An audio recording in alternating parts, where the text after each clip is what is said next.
Jack, Jack, 1, 2, 1, 2. Zeit mit Dingen verbringen, die man nicht machen müsste. Aber macht im Chat sind Leute und stattdessen Dinge vernachlässigt, die man machen müsste. Hallo, ich bin ein Mikro, ich bin gar kein Mensch dahinter. Was macht man damit? Habe ich ja an der Universität de la Procrastination abgelegt. Kong. An was erinnert mich das? Ja, Immanuel Kant. Ich bin kein Wortschmied. Ich bin nicht mal ein Hufschmied, bin ich. Ich bin gerade wie so eine Katze, die so einen Laserpointer hinterher huscht. Ich hab's doch gerade gesehen. Aber er ist nicht da.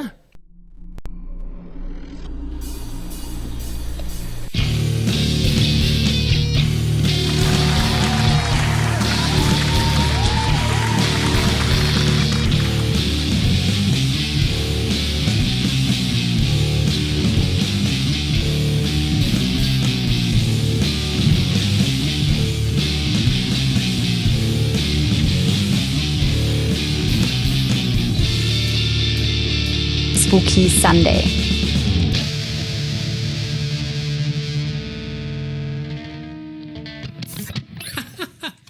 Entschuldigung, was war das denn? Ich probiere es nochmal.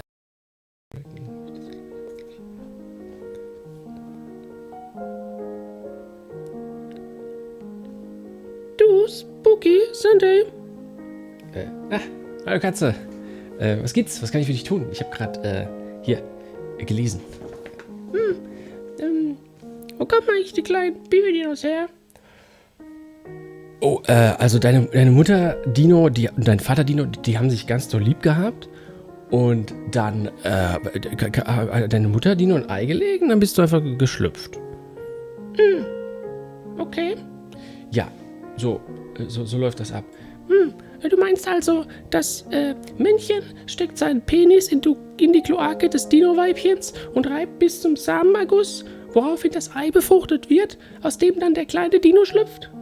Ich hingegen bin ein Industrieprodukt, das in einer Fabrik aus Polyethylen, Polystyrol und aufgeschmolzenem Polypropylen durch hohe Drücke mit einem Treibgas wie Pentan oder CO2 lieblos in Form gegossen und anschließend verpackt und verkauft wurde?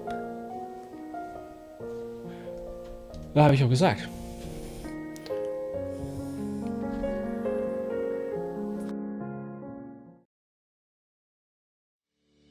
Spooky Sunday. Ich bin Spooky Sunday-Fan der ersten Stunde. Ich schaue das jeden Sonntag um 19 Uhr auf Twitch und lache mich dabei halbtot. Ein Spaß für die ganze Familie, wenn ich eine hätte. Leider wohne ich alleine, aber das ist okay. Denn ich habe ja den Spooky Sunday. Spooky Sunday. Spooky Sunday ist für mich wie Urlaub am Meer. Einfach abschalten und die Seele baumeln lassen. Meine Enkelkinder haben mir Spooky Sunday gezeigt und seitdem bin ich fly, Digga. Vorher war ich cringe, jetzt bin ich lit. Dank Spooky Sunday. Spooky Sunday.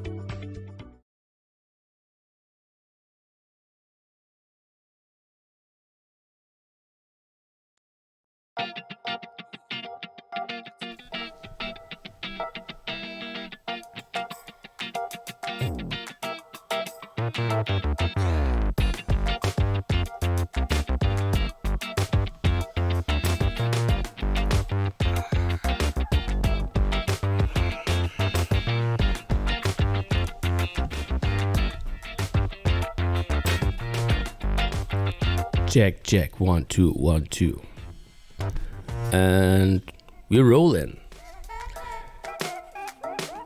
Herzlich willkommen! Herzlich willkommen! Ich schaue auf meine Uhr, es ist Sonntag. Spooky Sunday am Start, aber nicht nur ich alleine. Das wäre traurig, da wäre ich verbittert.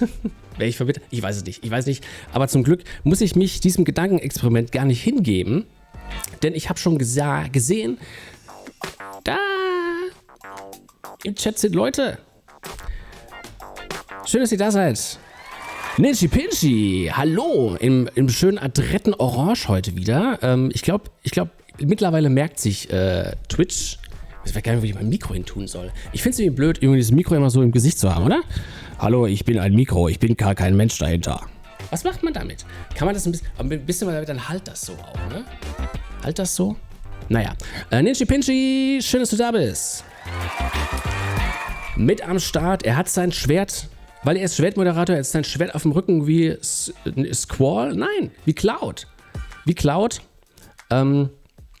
Aber auch Squall hat ein Schwert. I like turtles. Ich auch. Fake Sash, schön, dass du da bist. Fake Sash ist am Start. Wie natürlich auch die Verschollene ist heute wieder nicht verschollen. Das letzte Mal war sie verschollen, aber aus gutem Grunde. Von daher schön abgemeldet. Ich gucke mal so nach oben, ne? Weil mein Monitor ist so hoch auf einmal. Und ich glaube, ich habe alle begrüßt, ne? Ich glaube, ich habe alle begrüßt. Nein. Cover 2000. Schön, dass du da bist. Habe ich was verpasst? Du hast noch nichts verpasst. Nichts, was schon über den Äther gelaufen wäre. Ich remixe meine Intros manchmal so ein bisschen und mische da so Dinge rein wie Spooky Sunday. Oder What does katana mean? Excuse me. Oder Hello, my darling, hello. ja, aber ansonsten nichts verpasst. Alles Frische macht der Januar. Warte mal, das wollte ich auch schon immer mal machen. Das kenne ich von Cover 2000, habe ich von ihm gelernt. Marc-Uwe Kling. Wer ist das? Ich wäre lieber Squall, ich bin ehrlich. Ja, Squall, oder? Ich glaube, da haben wir uns schon mal drüber unterhalten, glaube ich. Das ist Final Fantasy VIII war zu seiner Zeit draußen, in dem man als Bub in einem Alter war, wo man sich, glaube ich, ganz gut relaten konnte mit diesem stummen, missverstandenen Lass mich doch alle in Ruhe Protagonist.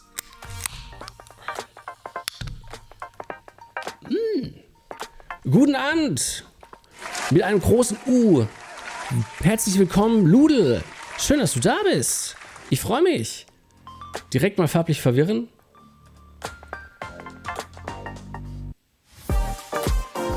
Was? Ich will ja keine Werbung machen, aber wer nennt sein Produkt Kong Strong? Neil Kong Strong oder was? Naja. Kong. An was erinnert mich das? Ja, Immanuel Kant fängt auch mit K an. Vielen Dank an Ludel für den Hinweis. Vielen Dank an Ludel. Nee. Wir haben Kantjahr. Wir haben kein Schaltjahr, sondern Kantjahr. Kant wird dieses Jahr 300. Also sein 300. Geburtstag wäre dieses Jahr. Ich habe mal geguckt. Kantjahr ist sein Geburtstag. Ich bin aber ein bisschen durch den Wind heute. Ist am 22. April. Ist leider ein Montag, ist leider kein Sonntag. Tut mir leid. Deswegen kein Immanuel Kant Special. Ich werde auch so nicht aus Kritik der reinen Vernunft lesen. Schade Schokolade, wäre ein cooler Stream gewesen. Naja. Ich dachte damals, Squall, wir haben meine Biografie entsprungen. Ja. Da sagst du was, Fake Sash. Ich dachte auch. Haben die mich als voll? Aber es ist halt so ein Stereotyp, ne? So ein Stereotyp, so wie eigentlich alle Plastik, Pop und Rock-Songs geschrieben werden, um guck mal, Avril Lavigne ist voll voll das Skater-Mädchen, cool, so bin ich auch. Wisst ihr, was ich meine? Ich kann es gerade nicht so gut in Worte fassen. Ich bin kein Wortschmied. Ich bin nicht mein Hufschmied, bin ich. Aber wenn ich euch schon mal hier alle zusammen habe, möchte ich mal kurz in einer Erinnerung schwelgen. Ich hoffe, das funktioniert. Das hatte mich vorhin nicht funktioniert. Haha. Und zwar möchte ich nochmal rückblicken auf einen Stream. Und eine Person ganz besonders ehren. Warum geht's? Ich hoffe, das funktioniert. Nee. Wo ist es hin? Ich bin gerade wie so eine Katze, die so einen Laserpointer hinterher huscht. Ich hab's doch gerade gesehen. Aber er ist nicht da. Hallo, Window Capture? Kommst du mal bitte? Oh. Jetzt ist er da. Guck mal. Es ist extra in schwarz-weiß, weil das ist es war vergangen. Es ist in der Vergangenheit. Und worum geht's? Ich werde mal hier ein bisschen die Musik leiser machen, damit man das... Ich hoffe, das wird jetzt abgespielt. Natürlich funktioniert es nicht, ja. Es wäre auch zu langweilig. Wenn ich auch eins von Cover 2000 Streams gelernt habe, ist, dass die lustigsten, die besten Streams sind die, in denen es nicht funktioniert, wie man es geplant hat.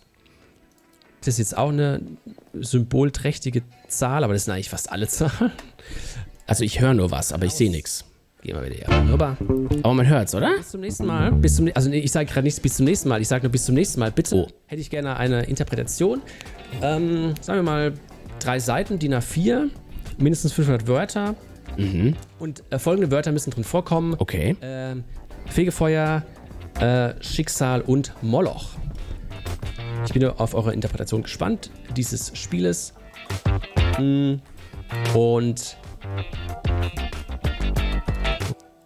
so, ich habe 2 Fragen. Die erste Frage: Wer ist dieser Junge in meinem Stream? Das wäre die erste Frage. Und die zweite Frage wäre: Einmal kurz Hand hoch, wer hat die Hausaufgabe gemacht? Wer hat die Hausaufgabe gemacht? Und zwar tatsächlich, ich weiß gar nicht, einen Tag hinterher habe ich eine Dissertation bekommen. Traut sich keiner. Alle so verschwiegen, außer eine Person, die es gemacht hat, mit 100 gefressen. Hier, ich was Lehrer. Sehr gut. Wenigstens, so mag ich das.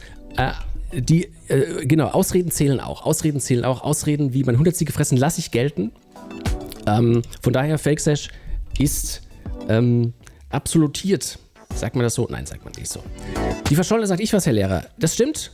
Und aus Diskretionsgründen werde ich das natürlich nicht veröffentlichen, aber ich habe es gelesen und es ist fantastisch. Also wirklich ist die Anzahl der Wörter stimmt oder zumindest das geschriebene Volumen. Sowohl auch die 3 Wörter kommen alle vor und das Ganze hat auch noch analytische Substanz, möchte ich sagen. Von daher respectful small clap. Jetzt hört er auf zu jubeln. Ich kann nicht jubeln und klatschen gleichzeitig.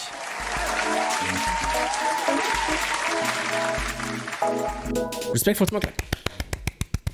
Das war grandios, fantastisch. Ich habe es sehr gerne gelesen. Ich bin bekannt für meine Substanz. Wie lang? Ich habe wieder Hobbys und auf Freunde zu stehen. Ja, da sagst du was. Apropos keine Hobbys und keine Freunde haben und Zeit mit Dingen verbringen, die man nicht machen müsste, aber macht und stattdessen Dinge vernachlässigt, die man machen müsste. Da habe ich einen Master drin. Ne, habe ich ja an der Université de la Procrastination abgelegt in Belgien. Und daraus ist etwas entstanden. Ein Lied und zu dem Lied ein Video. Und das werde ich jetzt abspielen. Es ist diesmal sogar teilweise in Stereo. Also wer eine Stereoanlage hat oder einen Kopfhörer auf, der hört dann vielleicht irgendwie Dinge. So, ich lasse den Chat an. Ich mache mal meine Phrasen mache ich weg. Guck mal, mache ich das immer. Ich mag das. Mittlerweile habe ich mich dran gewöhnt. Ich habe immer so ein schlechtes Gewissen, wenn das so Stück für Stück weggeht, weil ich denke, das sieht irgendwie unprofessionell aus. Aber ich mag das. Man macht ja auch Jalousien nacheinander runter. Ne? So, okay. Wir haben einen neuen Follower-Song. Ich mache jetzt mein Mikro stumm und spiele das Ding ab und hoffe, ihr könnt ein bisschen mitgrooven. Und ja, ich muss nur noch finden. Aber ist es das? Holy Testicle Tuesday! Nee, warte. Was ist es denn jetzt? Nanu? Da, das ist es, oder?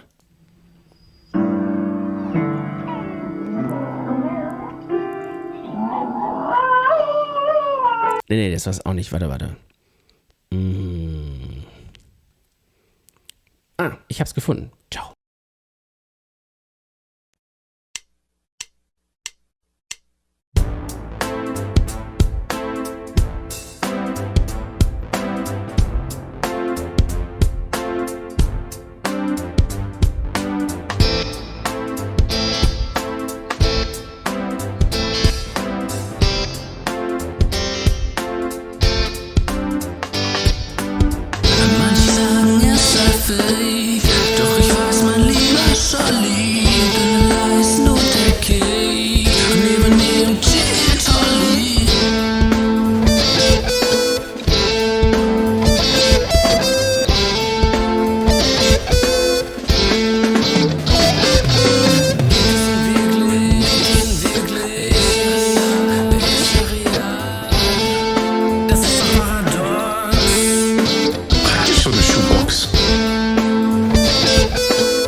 Detail. Ein nice Detail. Ist immer down, hat immer Stress. Holly und sein Let's Play fresh. Für Leuchtung in der Birne und ein Lüftchen im Neutronengeflecht. Und bei Kopfweh liegt ein Coffee. Liegt ein Coffee. Liegt ein Coffee. Liegt ein Coffee. Manche sagen, es sei fake. Doch ich weiß, mein lieber Scholli, denn leisten und der Cake neben ihrem Gin Tolli. Aber erstmal guck ich das hier an.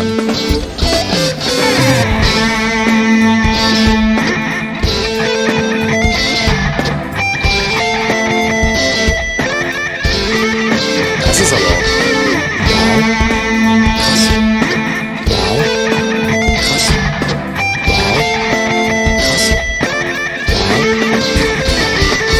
Das ist aber auch so. Wow. Krass. So, Pelle out. Wow. Das ist aber auch. Krass. Naja. Wow. Pelle out. Krass. Ich war richtig fleißig. Wow. Wer behauptet, Fake Sesh sei nicht cool, der lügt.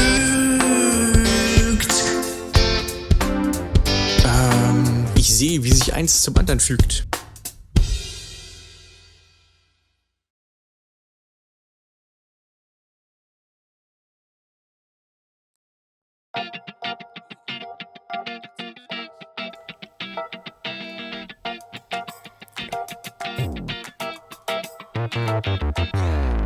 Oh, und jetzt habe ich aus Versehen den Chat gelöscht. Aber er ist wieder da, er kommt wieder rein.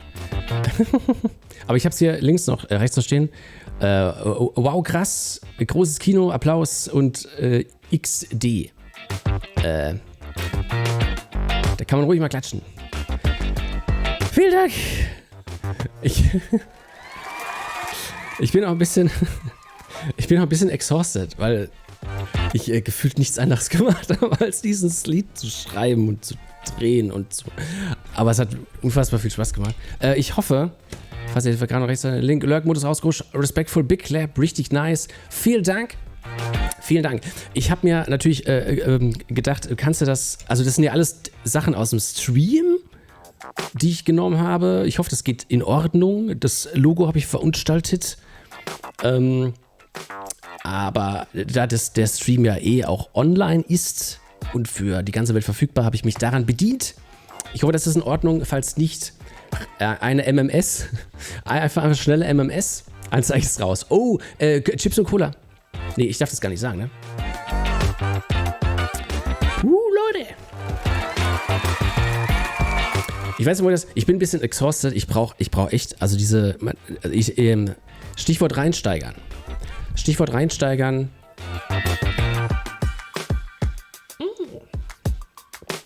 So, wann gibt's Dosenpfand eigentlich?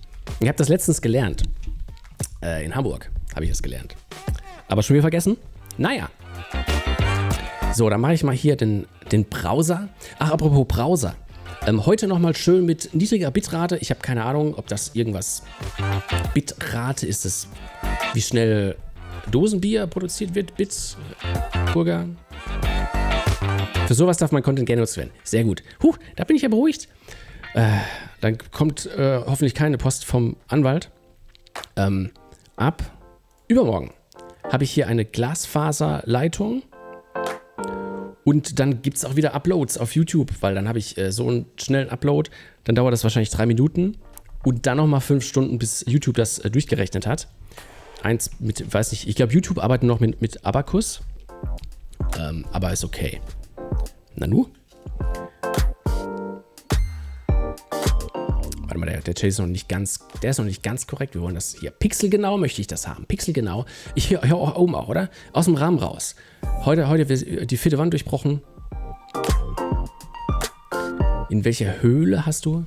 In der Man's Cave habe ich gelebt. Nein, ich habe in Platons Höhle gelebt. Kennen wir doch. Platons Höhlengleichnis. In Platons Höhlengleichnis lebe ich gerne. Da fühle ich mich cozy. Das ist mein Wohlfühlort. Und ihr merkt, ich fange langsam an. Wenn man langsam anfängt, Bullshit zu labern, sollte man anfangen zu streamen. Ja, Google kann jeder fragen. Google kann jeder fragen. Die Handys wegnehmen und dann, ich zieh mal die Mütze ab, oder? Oder soll ich die nicht abziehen? Ich weiß nicht. Die geht gar nicht ab. Die ist festgewachsen, warte mal.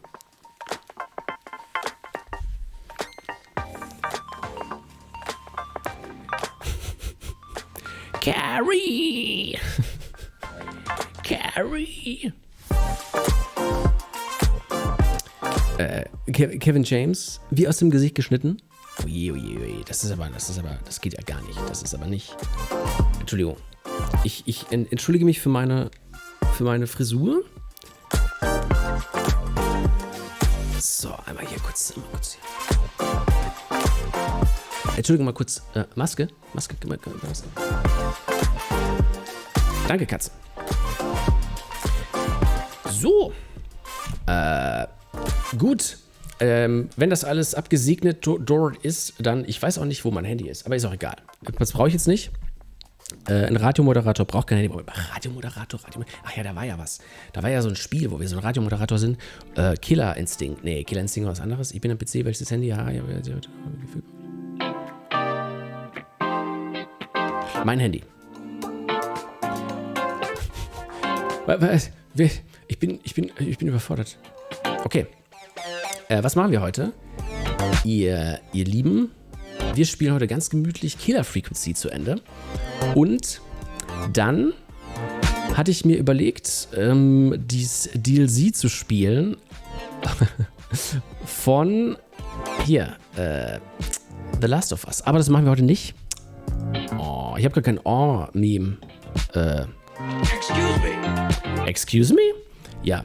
Der Hintergrund ist der, ich habe so viele Videos, die ich noch nicht hochgeladen habe auf der Platte, weil mein Upload noch so gering ist, dass ich nicht genug Speicherplatz habe, um das nochmal zu installieren. Naja, aber nächstes Mal. Aber wir machen danach noch eine schöne Nachtschicht. Wir gehen mal schön in die Morgue.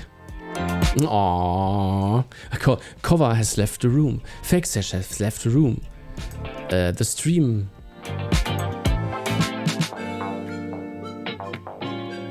Einfach mal einen Stream lang nur Grimassen schneiden, oder? Naja. Genug Blödsinn gelabert jetzt, Herr Sunday. Übrigens, für Leute, die noch einschalten, die nicht wissen, was das ist, was nicht passiert, aber hier läuft übrigens Spooky Sunday. Ist schön so eine, darf man das eigentlich machen? Einfach so eine Stimme nehmen aus dem Radio? Ja, oder? Ich meine, wenn die meinen Streamnamen sagt, dann darf man da, wer hat wohl zuerst geklaut, hä? Frage ich euch, wer hat zuerst geklaut? Spooky Sunday. Naja, vielleicht mache ich auch mal eine Umfrage, was so als nächstes gestreamt werden soll.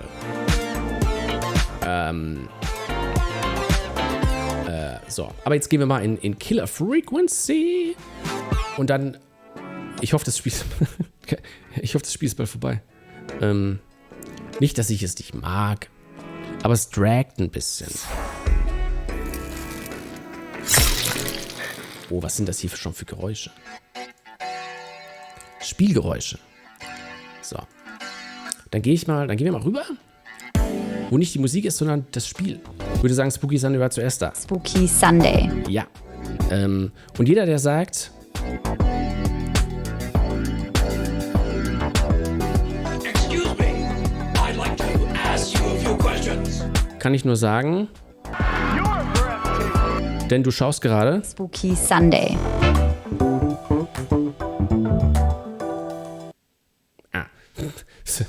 Ich habe ein bisschen Green Spill. Guck mal, seht ihr das? So leichter, hier immer ein bisschen grün.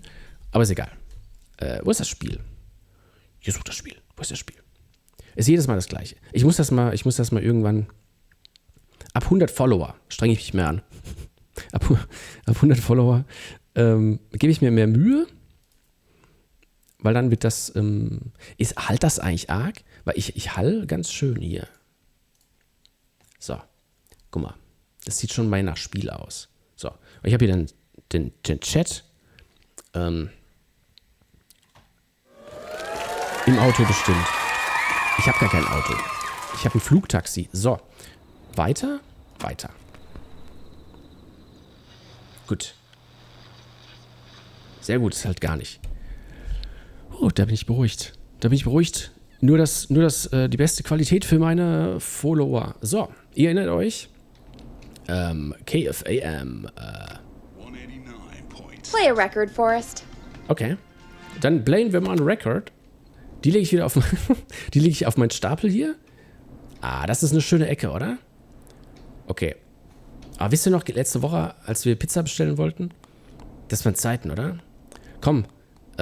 Ich habe ein bisschen Lust auf die Storm Riders. Nee, lass das mal. Ich habe ein bisschen Lust auf die Storm Riders. Hier. Wir legen schön mal die Storm Riders auf. Spooky Mansion, letzte Woche eine Stunde bis zu dem Westflügel. Ja. Okay, ich sag den Song an. Here comes one of my favorites. Peggy, you mentioned something about their friend working here? An intern? Yeah, Jeannie. Warte mal, ich mache ein bisschen lauter hier, oder? Kein Stream. Ich gucke auch, wenn ich auf meinen Monitor gucke, gucke ich nach oben. Warte mal, da kommt mir eine Idee. Das ist doch natürlich dann besser. Wenn ich so gucke die ganze Zeit auf meinem Monitor, mache ich doch einfach so, oder? Jetzt muss ich noch den Chat nach oben schieben. So. Ich finde es toll, wenn jetzt Gronk reinkommen würde und einfach so, haha, was für ein Anfänger schreit und dann wieder geht. Das fände ich fantastisch. Träum weiter, Spooky Sunday. So, guck mal ein bisschen größer. Gut, guck mal, jetzt passt das auch. Jetzt gucke ich so nach oben auf das Spiel drauf. Achso, ich wollte lauter machen. Da, okay. Seems a nice enough girl, but a bit head in the clouds, you know? Not sure why we took on an intern. We really didn't have the office space for one. Poor thing got tucked away in a dark corner somewhere downstairs, I heard. All right, I'll go see if I can find her desk. Hopefully she has something we can use. Yeah, ich drücke auf diesen Knopf. Hey, you find anything that'll help us out? Peggy said her desk is downstairs. Yeah. Peggy! Ich glaube aber... Moment mal, gibt es noch eines zu erledigen? Ich soll doch den Desk... Achso, ja. Was hatten wir nochmal vor? Danke, Spiel. Trying to do again? Carrie's friend Jeannie interns here. Go find her desk and see if there's anything that will help. Help with... Carrie and her friends have a plan for how to escape the Whistling Man. But they need us to pick who does what. So, find something that'll tell you about her friends. Okay, got it. Got it. Wie, der Pfeifer... Der Pfeifer klingt aber auch. Der Whistler ist jetzt gerade und bedroht die. Ich will ja nicht sagen, aber es ist eine sehr schlechte Idee, das Leben in meine Hände zu legen. Zumindest in dieser Spielwelt. Denn ich habe nur Flusen im Kopf. OWVWO. Ich finde schon mal gut, dass es symmetrisch ist. Das pleased shine mist. Shine mist and clear. Rub it in and shine it nice and clean. May harm wood and plastic surfaces. Not for internal use. Okay.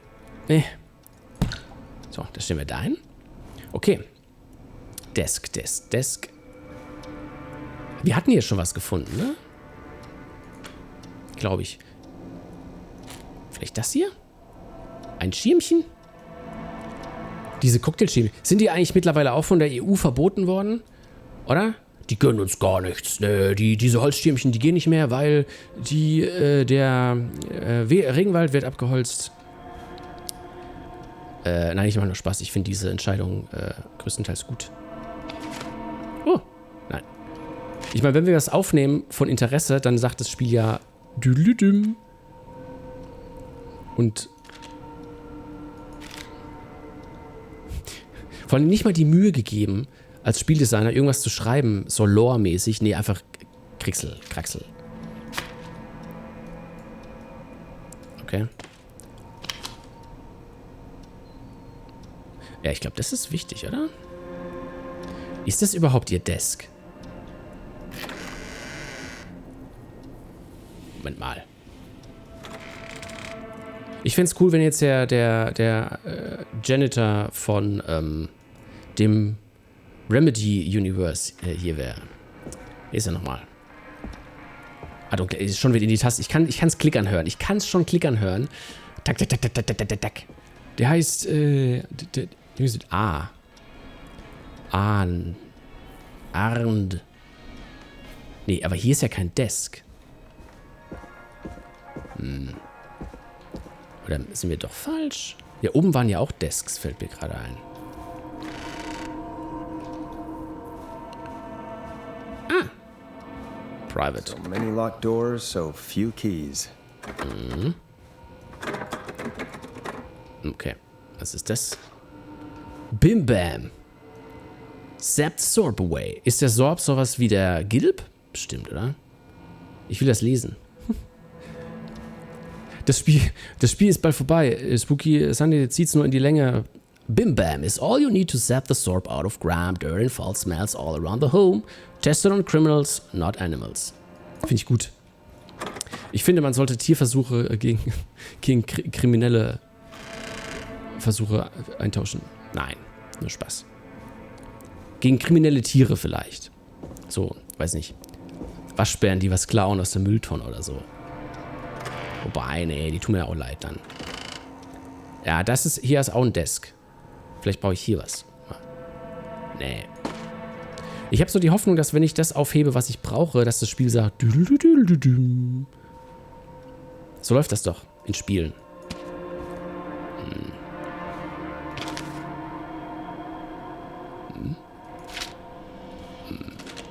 Naja, das hatten wir ja schon. Hier war das Pizzading.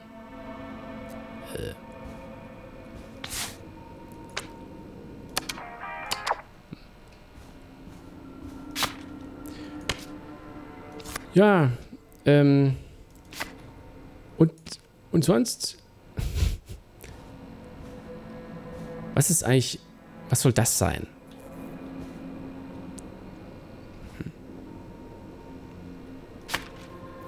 Ich weiß nicht.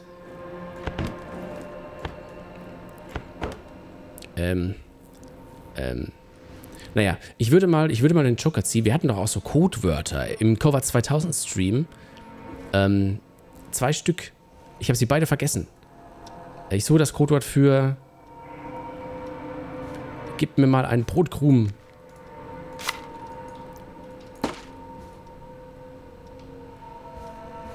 Ich gehe nochmal zum Radio. Da geht's zum Radio. Füllhorn. Genau, Füllhorn. Sehr gut. Füllhorn. Füllhorn und das andere war Brotkrumen. Das war's ja. Brotkrumen. Eins von beiden. Ist egal. Guck mal, was ich hier habe. Warte. Welcome back. You find anything this time? Kein Glück. No luck. Jeannie's desk is really tucked away. I think they might have stuck her near the entrance. Some dark corner from what I heard. Okay, got it. Ja, das ist mal ein Hinweis. Dann weiß ich, dass ich nicht hier oben sein muss, sondern near the entrance. Aber ist das unten der Empfangs...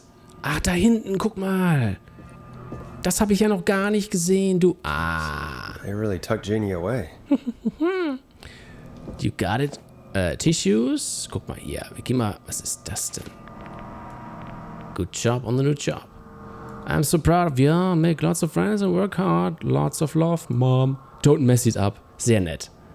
Sehr nett. Sehr nett. Axt. Oh, da ist was drunter. Guck mal, da ist was drunter. Was steht da? Keine Ahnung. Was haben wir hier?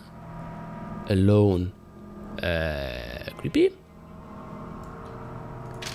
Was haben wir hier noch? Rock on, Gallows for Life, Stormriders. Also sie mag wohl die Stormriders, das was gerade läuft. Jimmy plus Genie. Also sie ist wahrscheinlich verknallt in einen gewissen Jimmy. Awesome Tattoo Idea. Und da unten brennt ein klassischer Praktikumsplatz. True that. Okay, ich glaube, das könnte wichtig sein. Was ist dies? Friendship quiz. This might work. Was war das gerade für ein lautes Geräusch? It wasn't me. Hello, hi. Friendship. Warte mal. Ist hier irgendwo hell? Da ist hell. Friendship. Jenny und Carries Freundschaftsquiz. Erstens. Wird am ehesten Mr. Everest besteigen. Hot David, Kyle, Heather. Wird am ehesten den Titel miesestes Pokerface gewinnen. Cynthia, Scott, Chad, Jimmy. Ah, okay, dann haben die Striche gemacht. Wird am ehesten im Gefängnis landen, wird am ehesten aus dem Gefängnis ausbrechen, am ehesten olympischer Athlet. Okay. Part 2. Das ist bestimmt wichtig, eine fehlerfreie Fahrprüfung ablehnen. Das heißt, wenn wir die Entscheidung gleich bekommen, Telefon, hey, wer soll das Auto fahren?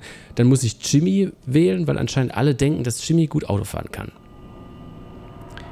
Oder? Das sieht nach Rätsellogik aus. Go-Kart-Champion. Wird am ehesten ein Horrorfilm schon? Ein Autounfall bauen. Okay. Also merken wir uns mit Jimmy kann gut Auto fahren.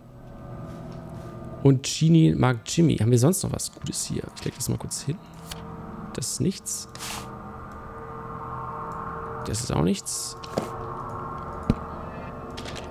Was ist das? Ah, das war der Alone. Okay, cool. Mhm. Ein Lineal. Oh, habt ihr das gerne auch gemacht früher? Warte, geht das? So? Ihr wisst, was jetzt kommt. Ich suche ein passendes Geräusch zu diesem Bild. Ne, ich kann es nicht so gut machen. Oder? Und dann, je weiter man reingeht, desto höher schwingt es. Naja. Ich habe das gern gemacht. Okay. Frum. Frum. Man konnte auch nicht rennen im Spiel, ne?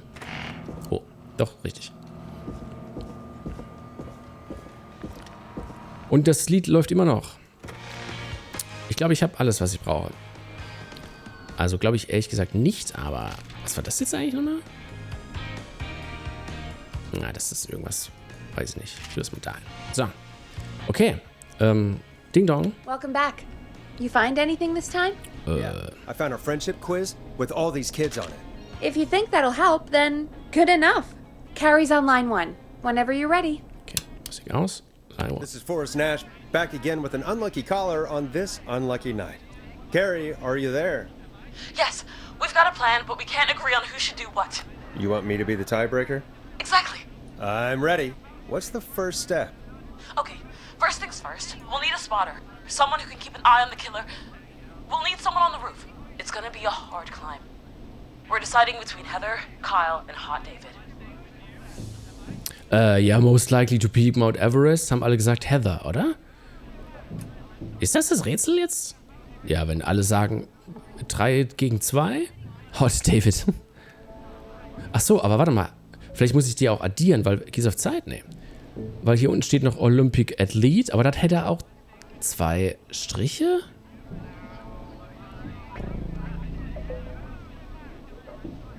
Ja, ich mach mal Heather. Heather's got this. Yes, Heather, he picked you. Now please, stop talking about all your cheerleading trophies. Part 2. The whistling man padlocked the gate back to the road. Before we drive out of here, we need someone to pick the lock. Seth, Jennifer, and Scott all want to do it. Okay, wir haben Seth, Jennifer, Scott. Wo tauchen die überhaupt auf? Seth. Ah, da war noch irgendwas. Escape Prison. Hier, most likely to escape prison. To end up in prison macht keinen Sinn. To escape prison ist. Naja, Jennifer ist vorne mit 2 Strichen. Ist für mich auch ein bisschen unlogisch.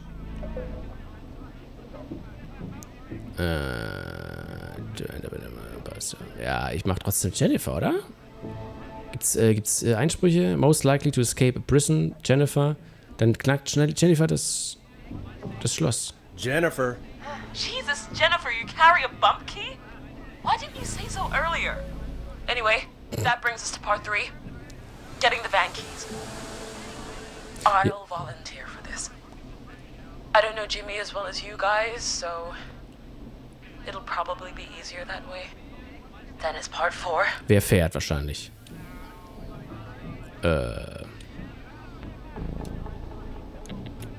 This is a very detailed plan. I'm impressed. Yeah, it's weirdly easier to think when you're about to die. You're doing great. What's the next part? Part 4, we need someone to lead the whistling man away. We need a fast runner. For this one, we're trying to decide between... Who was it again? Hot David, Cynthia, and Scott. Okay, Weglaufen, Killerblink. Da war doch was mit Olympic Athlete. Hot David, Heather, Seth. Noch irgendwas mit Sport. Ja, dann Cynthia, Hot David, Scott. Ja, dann Hot David. Hot David.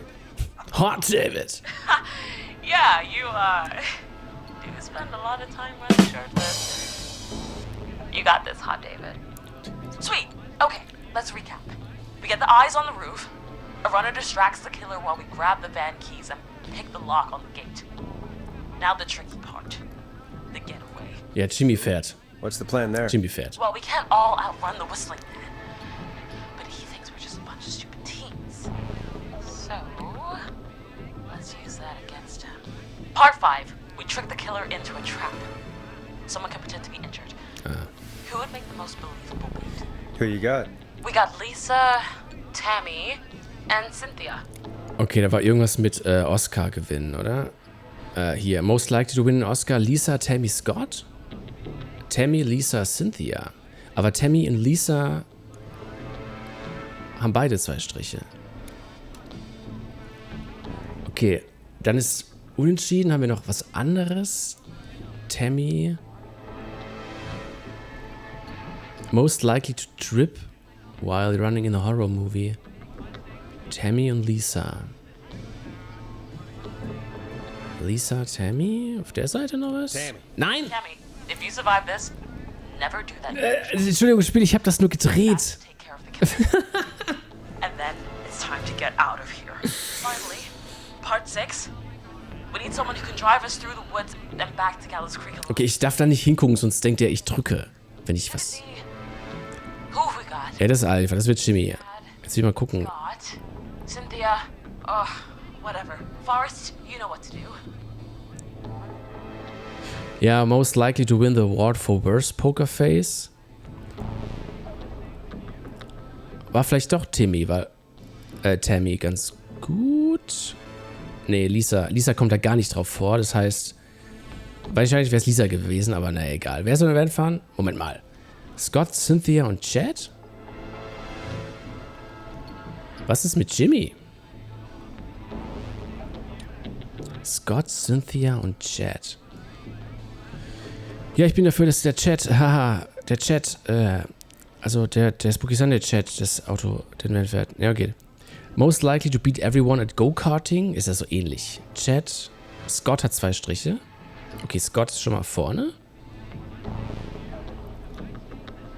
Aber der hat auch 2 Striche beim Car Crash. Dann haben wir Cynthia, die hat 1 Strich bei Car Crash, aber keinen bei Go-Kart. Okay. Nee. So, drehen. Okay, und dann haben wir noch Chad. Chad hat 1 Strich bei Go-Kart und 0 bei Car Crash. Ja, dann ist es Chad. Chad. Oh, perfect. Your go-karting experience will be great, Chad. Thanks, Forrest. We'll just take a few seconds for ourselves, and then it's go time. Sounds good. Talk to you in a sec. Good luck, Carrie. Bisschen gewagte Logik, finde ich. Actually Aber sounded gut. like a pretty good plan. Tja. Yeah, I think they're screwed. Well, let's hope you're wrong.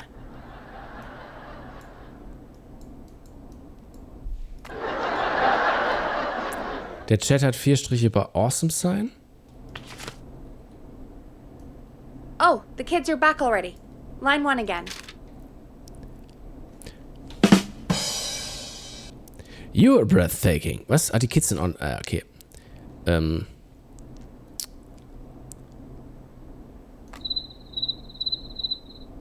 Okay. If you're just tuning in, we're coming to you live with a bunch of teens about to flee a madman. Listener discretion is advised. Are you ready, Carrie? We're good to go, Forrest. Alrighty then. Hit it. You got this. Here we go, everyone. Spotter, to the roof. Go, Heather. She's off and away. All right, Renner. Get ready. Wait for the spotter's signal. Spotter says go.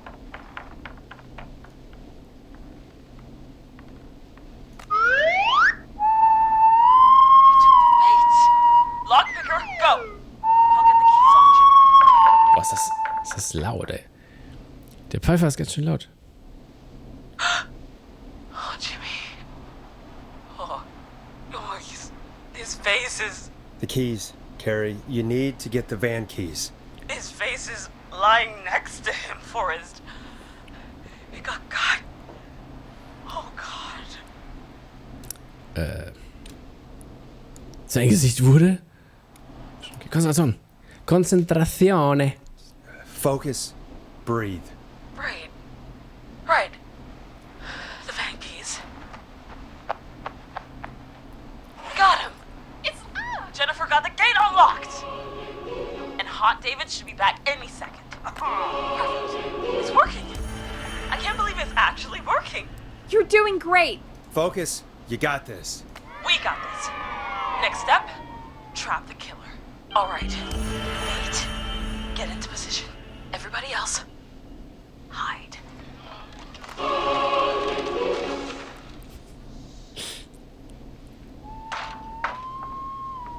Okay, performer.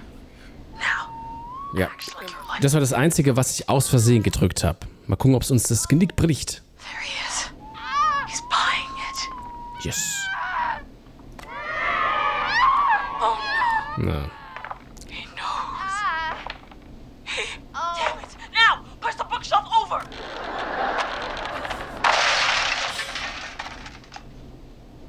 Oh my God, they both went through the floor.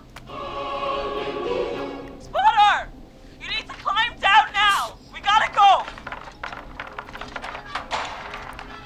She's coming down.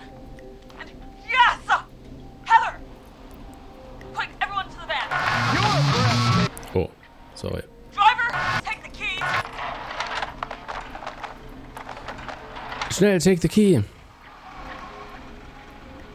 damn gate swung shut. Macht er den raus?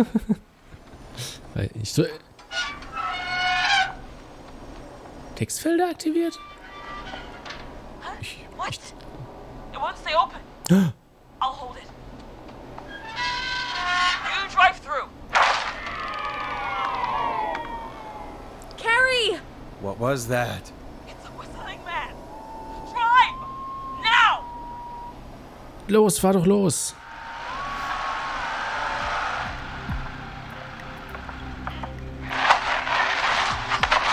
Was geschieht da? Let me go! Just go! Just drive! Oh my God. Please, no!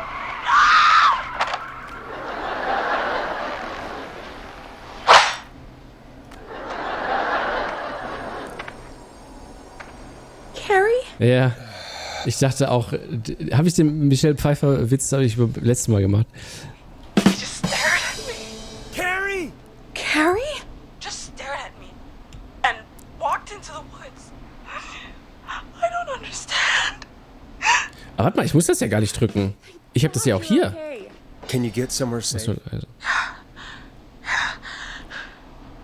I can make it home. Thank you both for helping. If you hadn't, It was your plan, Carrie, and it was a great plan. Ich habe nicht mal gerafft gerade, ob wir es jetzt geschafft haben oder halb. Oder wahrscheinlich kann man es perfekt schaffen und wir haben es so semi-perfekt geschafft. Geh nach Hause. You get home now, Carrie. Bei der ganzen Carrie wäre es auch witzig, wenn du dann... Ja, das stimmt. Carrie! need to get home. Breathe, Carrie. Und wenn ich dann so Chicken Wings essen würde die ganze Zeit. You when I'm somewhere safe. Talk to you then. So wie Duck. Folks, that was a lot. Our thoughts go out to the parents whose kids won't make it home tonight. For any kids listening in, please stay inside and stay safe. And parents, hug your kids extra tight tonight.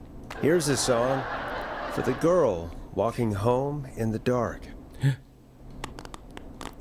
Wait for it. Late Night Lurkers. Bam. Vorsichtig mit Essensbestellung über den Chat, man weiß nie, wann eine Pizza Hawaii kommt. Hey, we had a call come in. Die würde ich auch verdrücken. Ich verdrücke Ich verdrücke auch Pizza Hawaii. Es fühlt sich halt nur an wie Pfefferspray im Gesicht. Da muss ich Hey, Big Shot, hit the button and take the call. Da muss ich denen schon recht geben. Nash here. Listeners, we've got another caller live on 189.16. Wie noch ein Rätsel? What's on your mind, caller? Hey, Forrest. I just wanted to phone in and say that I think I speak for everyone when I say that you're providing a real service for Gallows Creek. Das ist bestimmt der Killer. It's cool what you're doing, man. Well, I'm just doing my job, friend. Anyway, tell me about yourself. What's your name? Are you keeping safe tonight? Yeah, man, I'm good, thanks. I'm at my roller rink, trying to get everything ready for the Harvest Festival tomorrow. I had a guy from Starling Security here earlier installing the Starling 4000 system, so I'm a little behind. As for my name, my friends call me Roller Ricky, and I now consider you a friend, my man. Fake-Sash, ja, die haben teilweise, glaube ich, überlebt. Und ich glaube, von bisher 2 sind gestorben und 2 haben überlebt von den ganzen Anrufern. Und es gibt, glaube ich, Achievements, wenn alle überleben, und es gibt Achievements, wenn keiner überlebt. Wir kriegen keines der beiden Achievements, aber das ist okay. Ist mir egal. Keine Eigenwerbung, du redest viel. Du redest viel. You sure talk a lot. It's just passion, man. I got a lot of thoughts going on, you know? Sounds like roller skating is more than just a job to you. So is this vocational? I wasn't always Roller Ricky. Once upon a time, believe it or not, I used to go by just Ricky. Yeah, back then, things were pretty rough. I used to roll with a bad crowd. Guter Schnitt, ja, finde ich auch. There was this one guy. 50-50. Anyway, Könnten aber auch nur 50% sein. I harbored a lot of guilt for a long time and turned to the bottle. I didn't really talk about it or even know how to talk. It's just how it was. That bottle took the best years of my life. Or so I thought. It's never too late, Roller Ricky. How did you turn things around? I joined a support group. I opened up about my problems, and sharing that burden just took so much weight off. It's a long story from there, but I found roller disco. I learned how to have fun again, cutting loose and making shapes. Now whenever I get down, I get down. I'm finally free from it all, man. It's important just to talk to somebody. That's the first step. Wohin führt das? Aw, hello, Max. Wir sind vor die Hunde gegangen? Hä? Ist es im Englischen? Egal. Willkommen, Max. Yeah, welcome to the show, Max. Max is my emotional Wahrscheinlich auch was mit Hunden. dog. He's a rescue dog, but I always say he's the one that rescued me. He's the best dog a guy could ask for. Of course, the first thing I did was teach him how to skate. Stimmt gar nicht. Der Best Dog ist Now, a real pro. ein Hund namens Donny. Max can skate. Yeah, man. At first they said it couldn't be done, and then they said it shouldn't be done. But Maxie loves the rink, man. Is that another train, Maxie? Maxie loves trains, man. He's even got that special how to greet them. Ja. Ist was ganz Besonderes. Maxie sounds like a really special boy. Maxie. Best Doggo. Absoluto. You know, I'm actually hosting skating lessons tomorrow at the festival. I think it's a great Das für dich, Donny. Man, all this talk of skating's got me itching for a boogie. Before I switch my radio off for the night, could I request a song for us? Something I can groove to, you know, something funky. It'll be me and Maxie's final boogie breakdown tonight. Wie ist mit dem... We'll take it down a level. Okay. I can do that. Thanks again for calling. You and Max, be safe now, okay? Bye, Maxie. You got it, man. Peace. Well, folks, this Peace, halt die Ohren steif. goes out to Oh. Roller Ricky and No pressure. Warte. Ja, was weiß denn ich, was die hören wollen? Storm Rider, Stab in the Twilight. Was hört ein Rollstuhl, Ricky und ein The Flow, Crying for Help? you'll like this next song. I really needed that call, you know, after everything. Yeah, I get that. He talked a bit much for my taste, but it is inspiring to hear somebody come back from the brink like that. Yeah, that's what I meant. You were thinking about Max on skates, weren't you? Ist so. Well, would you Absoluto. another caller on the line? What are the odds? Better take it. Oh yeah. Ich freue mich. Welcome back to 189.16, The Scream. This is Forrest Nash. How are you tonight, caller? I'm doing okay. I made it home safe. Gary! Hey, I just Okay, sie hat überlebt. Ich glaube, das Ziel hat überlebt. doing what you could earlier. You know, even though not everybody made it, and I don't know. Hey, it's okay. You were so brave earlier. You're safe now. I wanted to ask you why he didn't. Why am I? Why what, Carrie? Why did he spare me? After what he did, why let me go? Vielleicht hätte dich als Opfer angesehen. Vielleicht ging es ihm nur um diejenigen, die Streiche machen. Vielleicht hat er einfach keine Lust mehr. Maybe he only wanted to hurt the pranksters. Maybe. Did he just think everyone was making fun of him? Did he always hate these hazing rituals? I mean, if he did, why wait all these years to... Why do this now? These stupid hazing nights have to stop. Carrie, you did so well tonight. Stay safe and rest. Help is coming to Gallows Creek. We just need to hold on. But when? Hey, Forrest? Could I request a song? Of course, Carrie. What song? Any song by Blast Processor. And thank you. This next one goes out to Carrie. Bam.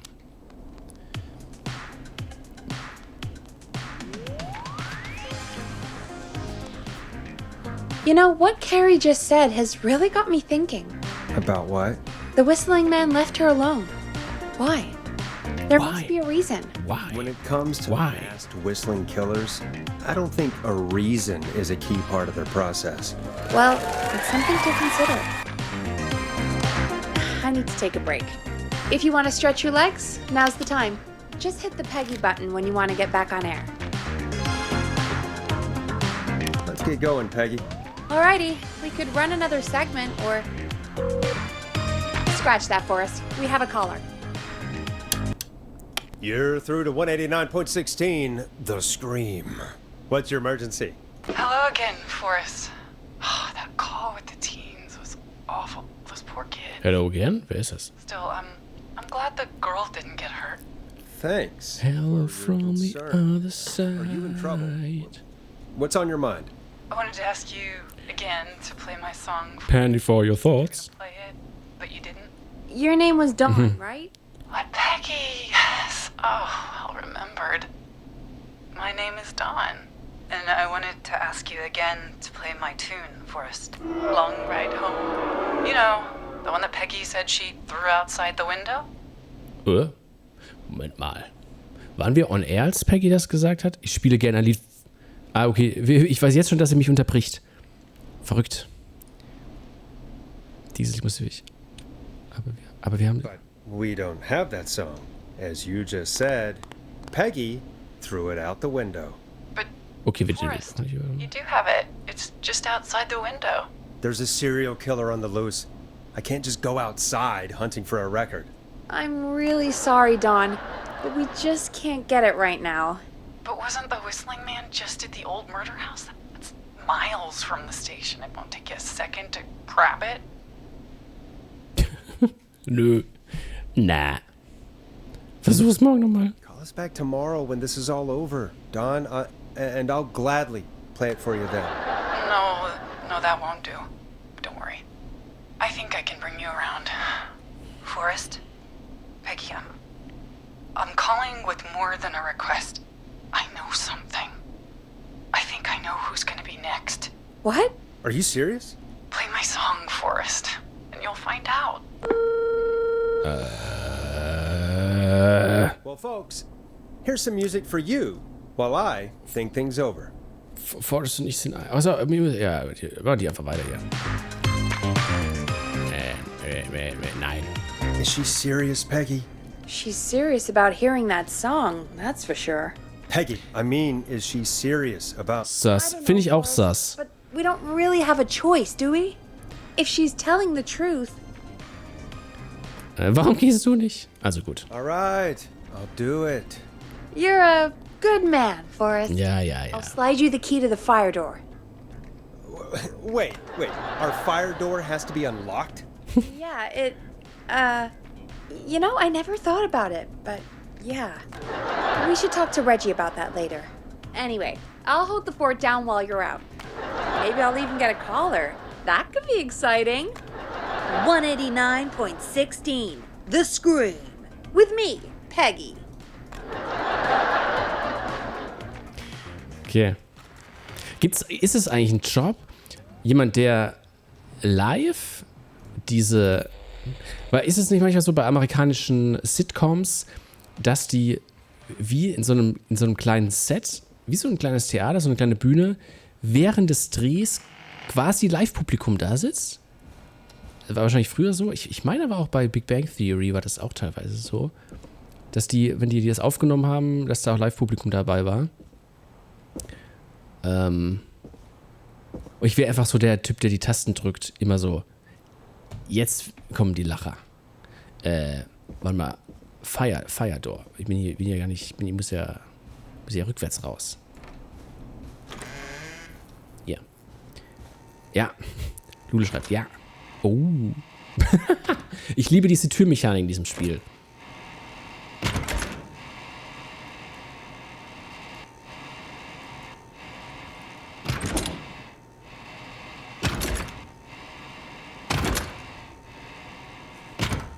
So, jetzt aber.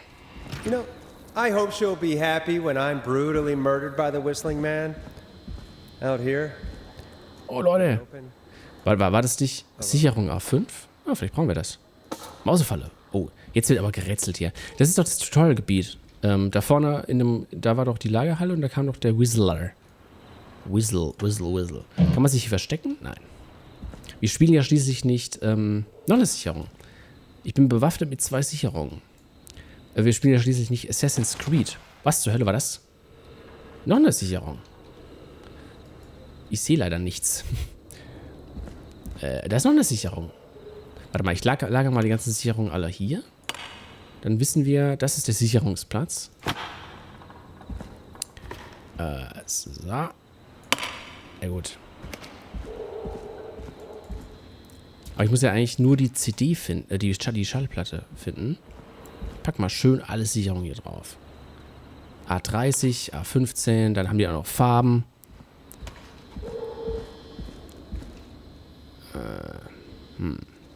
Alright. Which window would she have thrown it out of? Ah, stimmt ja. Ja, weiß ich auch nicht.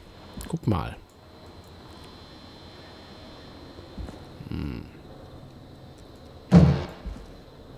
Nope. Das war ganz schön dunkel. Ich sehe die Hälfte nicht. Aber ich glaube, es ist für mich so dunkel, weil es hier so hell ist. Oh. Noch eine verschlossene Tür. Na, hier war mal nicht, oder? Weil hier ist ja... Hier ist ja kein Fenster. Hier sind wieder Fenster. Bestimmt ist das... vielleicht ist das sogar Zeit... kritisch. Und wenn wir jetzt zu lange suchen, dann kommt der Whistler. Ach, da ist sie doch. Long Ride Home. Here it is. Long Ride Home. Ach, guck mal hier. Warte mal, A5? Ist das 70? A5. Boom. Ja, die kaputten mache ich mal raus. Oder ist das ein späteres Rätsel? Na, keine Ahnung. Was ist das für eine Sicherung? Die A30. Weil hier steht 70. Vielleicht muss das 70 ergeben. Also nochmal 35 quasi. Aber ich weiß nicht, wozu ist das gut?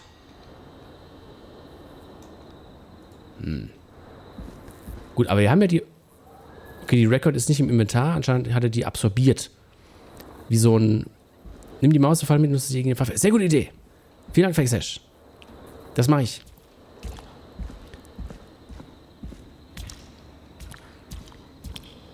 Das ist eine Motte. Oder Das ist eine Qualle. Eine Qualle, die gerade abdanzt. So, haben wir. Warte mal, haben wir noch... Warte mal, wir haben 35 haben wir drüben. Ich würde mal gerne Chest for Fun. Wir haben hier noch eine 15, eine 20, eine 5. Ich würde mal gerne Chest for Fun nochmal 35 reinschnödeln. Weil dann kommen wir auf 70 und dann will ich gucken. Vielleicht kommt dann so eine geheime Tür und dann ist das Spiel vorbei. So. Was ist das überhaupt für ein Ort? Der ist nicht sehr schön. Da. Bingo!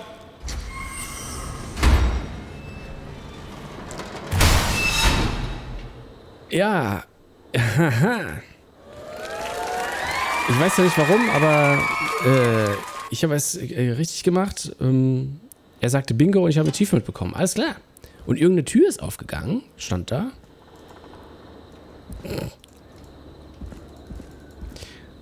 Wenn du schon 1 Million Spiele gespielt hast und deswegen schon andere Spiele voraussagen. Ja, hallo? Sind Sie das, Herr Pfeiffer? Ich habe eine Mausefalle. Also eigentlich gerade nicht, aber... Was ist das? Die A30 brauchen wir nicht mehr. Wir haben das ja schon gelöst. Na gut. Okay, wir haben das Sicherungs... Yeah, es ist irgendwas passiert. So, ich hole noch die Mausefalle und dann gehen wir wieder rein. Ach, das ist offen. Probably survived that fall? Probably is good enough for me. Okay. Und gehen wir mal da rein, oder? Nur springen kann ich nicht. Also es ist eine Einbahnstraße. Käse. Ich sehe gar nichts. Looks like the janitor's closet. What did Peggy say his name was? Clive? Clive Barker. Vielleicht ist Clive der Whistler. Oh, cool. Kann ich das benutzen? Nee. Naja. Was gibt's hier noch Schönes? Moment mal. Momentchen mal. Das ist so ein Red Room für Entwicklung. Leute, wir sind da was ganz Heißem auf der Spur. Oh. Ich glaube, Clive hat ein kleines Geheimnis.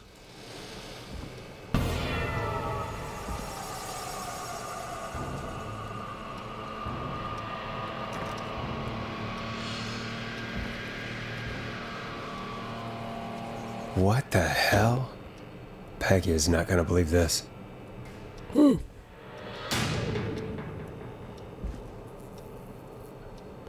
Gallows Creek High School, Jahrgang 69.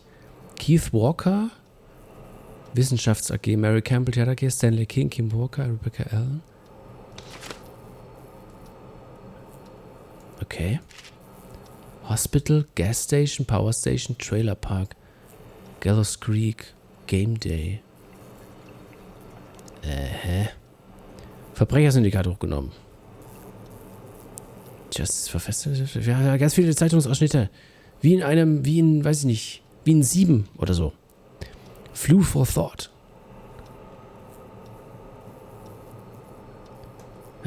Okay. Creepy.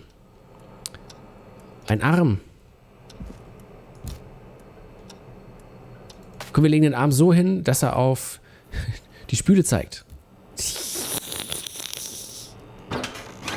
Voll geprankt. Ja, so viel. Ey, was? Ghastly Grinner. Oh, sorry. Welcome. A killer's on the loose. The Whistler.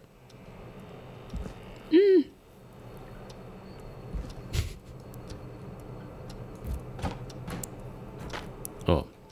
Naja. Irgendwas ist hier bestimmt wichtig.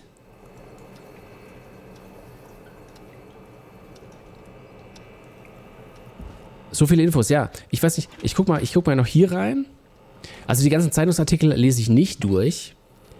Aber könnte es sein, dass der Hausmeister Mr. Clive... da ist ein Schlüssel. There's a key. I'll just take that. Might be important. Okay. We've got the keys. And the cheese. Okay. Ja, Sie haben eine Frage. Bitte. Sind das die Opfer auf den Fotos? Ich weiß es nicht. Ich sehe auch nur die Hälfte, weil es so dunkel ist. Naja. Gut. Weil vielleicht ist das wichtig. Chuck Brody. Warte mal, war das die Fährte von dieser Anruferin, dass die gesagt hat, wenn du die Record holst, dann erfährst du, wer der nächste Killer ist? Kim Walker? Waren das die ganzen, die Opfer, wer der nächste? And Williams? Rebecca Allen? Ich weiß nicht mal mehr die Namen der Opfer. Naja. Achtung, jetzt steht er da. Hoffentlich nicht. Hallo? Wir haben nichts gesehen. Clive. Coole Bude. Cooler Wischmob. Gut. Weil jetzt habe ich nur den Käse? What the hell? Ups. Sorry. I wonder how the show's going. Wer nennt seine Ameise Williams? Oh, jetzt sitzt aber hier nonlinear. Jetzt habe ich ganz schön viele Wege. Hallo?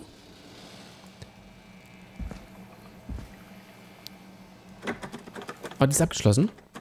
Okay. Okay. Willy the Ant. Ah, hier sind wir. Gut. Hier ist noch abgeschlossen. Okay. Wow. Wow. Das wird uns niemand glauben. Und die Wege sind auch ganz schön lang jetzt. Okay.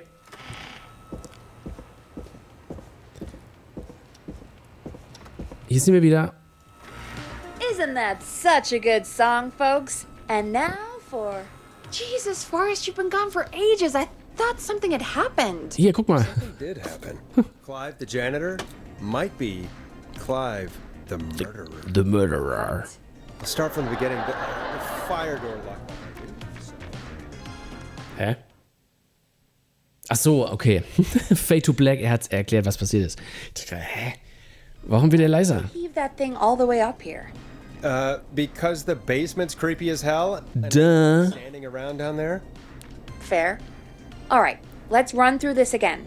We have a creepy board you found in a creepy basement, made by our creepy janitor, who you think is the creepy whistling man. Yep.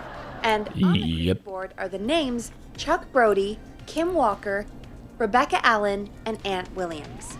Correct. And you think one of these people will be the whistling man's, Clive's, next target. That's right. And we've got to find him. You said there are 4 locations listed there too? The hospital, the power station, the gas station, and the trailer park. Ja, das wusste ich. Clive must think the target is at one of those locations. Forrest, you're gonna have to figure out if any of the potential targets are at one of these locations tonight. Hit the button if you need any help. Ah. Ich brauche Hilfe. How's it going? It's not going well. Warte mal, irgendwo war wahrscheinlich eine Notiz, in der drin stand, oh, ich bin verletzt. The basics. We need to work out who the next target is. There's Okay. 4 locations, right? Yeah. And 4 people. We need to figure out if anyone is at any of the 4 locations tonight. Okay. And if they are, we can call them and warn them. Okay. There must be some connections between the notes. That makes sense. Great. Need any more help? Ich komme zurecht. I'm good now. Thanks, Peggy. Okay, dann holen wir mal die roten Fäden raus. Haben wir rote? Vielleicht mal die Musik leiser. Das ist ja.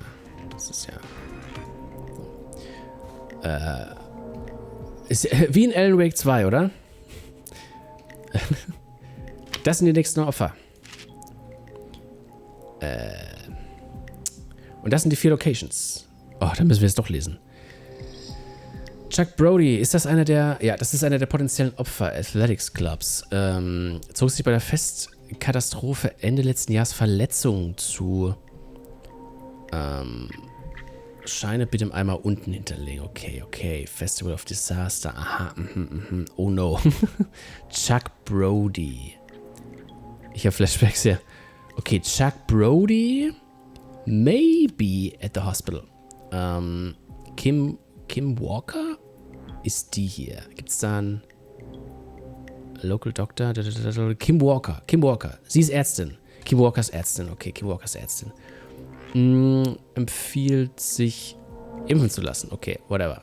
Roter Hering.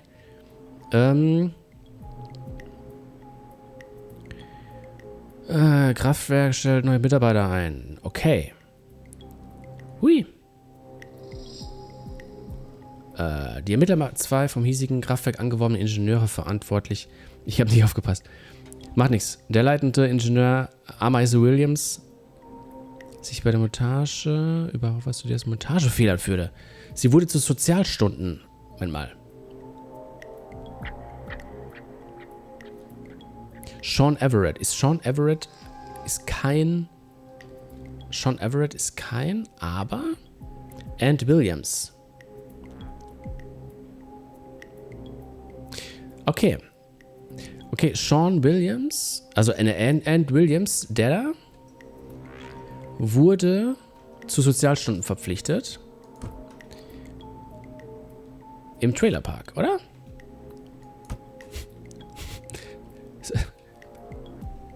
Hochzeitsmeldung. Kim Walker. Feiern Hochzeit. Ja, okay. Verbrechersyndikat hochgenommen. Ladidi, ladida. Das ist, glaube ich, nicht so wichtig. Justice for... Das haben wir schon gelesen. Beep, beep, beep, Lookout, Tragedy. Wer schreibt denn sowas? Beep, beep, Lookout, Tragedy? Haha, Vorsicht, hehe, Tragödie, 5 Tote, tralala.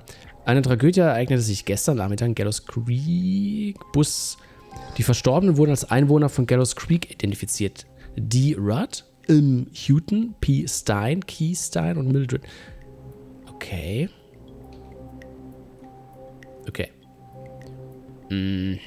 Ja. Wohnwagen zu verkaufen. Aha. Ja. Kontaktieren Sie Tyler Wallace. Ja, okay. Hui. Is your car safe? Sheriff Matthews. Okay. So viele Informationen. Schaltet in der Stunde nochmal. Nein, Quatsch. Die berühmte Autorin des Enthüllungsbuchs Tagebuch eines Autodiebs verlässt Gallows Creek. Sie heißt... Es steht nicht dabei, wie sie heißt. Mehr auf Seite 15. Aber der Kritiker heißt Jim Randy. Cool. Wir tun so, als wüssten wir, was wir machen müssen. Ich bin bereit. I'm ready, Peggy. Are you sure? We've only got one shot at this. I'm sure. Let's do this. Okay. Wenn ihr was wisst, sagt Bescheid. Ich bin jetzt durchgerusht. Ohne mir irgendwelche... wer der Killer ist? Ja, stimmt, das war ja... Also Namen, die ich oft gelesen habe, waren Chuck Brady, Kim Walker und And Williams. Ene Mu. Okay, sagen wir Kim Walker. Kim Walker. Where will I find them? Warte. Ah, nee. Ich bin doch für Chuck Brody. Ja, Kim Walker ist auf der Hochzeit. Ah, nee. Tankstelle, Krankenhaus, Kraftwerk. Kann ich mich nochmal revidieren? Nein, kann ich nicht.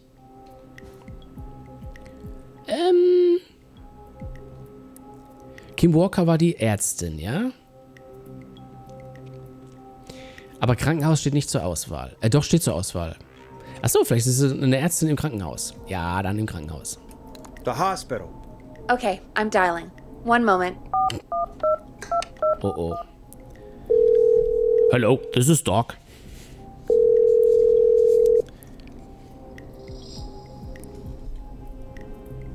Forrest, I'm through to the hospital, but they say there isn't anyone by that name there. What? Then Ja, so schockiert. Jesus! It sounds like something blew up. He's using bombs now? Oh my God. The call board. Er ist der Teddybomber. Forrest, I'm getting so many calls. Just let me... I'm gonna take us off air for a moment. Peggy, Oh. what's happening in there? Oh, Leute. Die Lage spitzt sich zu. Peggy. I'm back. He blew up the gas station, Forrest. Ah, the gas station. The Okay. fire department and the hospital. The fire department is useless now, as you know. And, the hospital's only ambulance was at the gas station. Forrest, you've got to say something on the radio. You have to tell the town. I'm putting us back on air. Now. Gallows Creek. I don't know how to tell you this, but, the gas station's been bombed. Please, everyone, stay safe, stay inside, and... Oh, just bring us into some music, Forrest. Careful with this next track, listeners. It's dynamite. Forrest! She's dynamite. Aber kann ich ein bisschen Jamiroquai drauflegen? Ist wahrscheinlich nicht für die Rechte nicht so gute Idee. Wegen der Rechte, meine ich. Man hört nichts. Oh. There's gotta be more in the basement to show us who Clive is targeting. And if that's the case, we can get ahead of him. Stop the killings before they can happen. Forrest, we need to go back down. Wie in diesem Film. We? You mean me, right? Yep. Like I said. Minority calls. Report. Maybe start with that creepy mannequin room you mentioned before. I still have a lot of questions about those, by the way. Me too. Ja, bye bye. Okay, zurück zum Creepy Mannequin Room. Ich liebe Creepy Mannequin Rooms. Ich glaube, das erste Spiel, was war das erste Spiel, wo ihr Creepy Mannequins gesehen habt? Also ich glaube, meins war Silent Hill 2. Oder Creepy Mannequins. Ich meine, es gibt literally einen Mannequin-Gegner in Silent Hill 2. Bin ich hier richtig? Ja, ne? Guck mal, nee, doch nicht. Aber das ist auch ein Janitor Room. Naja. Der Mannequin Room in Silent Hill 2. Es gibt... Kriegt man da nicht die Taschenlampe? Ist da nicht das Kleid von Mary? Oder Maria? Na, eher Maria. Und da ist die Taschenlampe dran. Und da kommt das erste Mal der Mannequin. Wir müssen mal so einen Silent Hill Quiz machen. Ich glaube, irgendwann mache ich mal einen Silent Hill Stream und dann machen wir so einen Silent Hill Quiz. A key? Was this always here? I must have missed it when I brought everything upstairs. Hier sieht's ganz anders aus als vorhin. Hallo? There was a hole there once. No, it is gone. Oh ja, ein Quiz. Sehr gut. Quizzes. Mrs. Quizzes. Ja, okay. Das sah vorher nicht so aus. Ganz viele Pfeile sagen mir, ich soll diesen Schlüssel nehmen. Pfeile lügen nicht. Da werde ich nichts wissen. Na, Quatsch. Nicht dein Licht unter den Scheffel stellen. Was auch immer das heißt, aber man sagt das so. Jesus. Hast du mich erschreckt? Dir fehlt ein Arm. Warte, ich habe einen Arm für dich. Bitteschön. Hier, warte. Ich mache ihn dir dran. Warte. Geht leider nicht. Warte.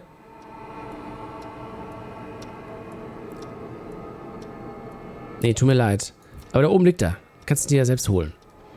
Oder cool ist es, wenn der Arm auf dich selbst zeigt. Boah. Gut. Neuer Schlüssel. Ich nehme mal den Kopf mit. Meine Antwort auf alles wird Pirate Head sein.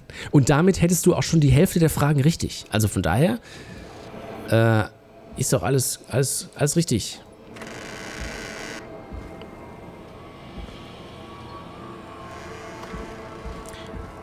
Pyramidenkopf. Warte mal, Lagerraum Keller. Lagerraum Keller.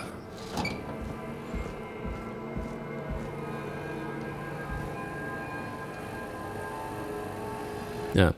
Es hört sich an wie aber es war nur ein Dampfrohr.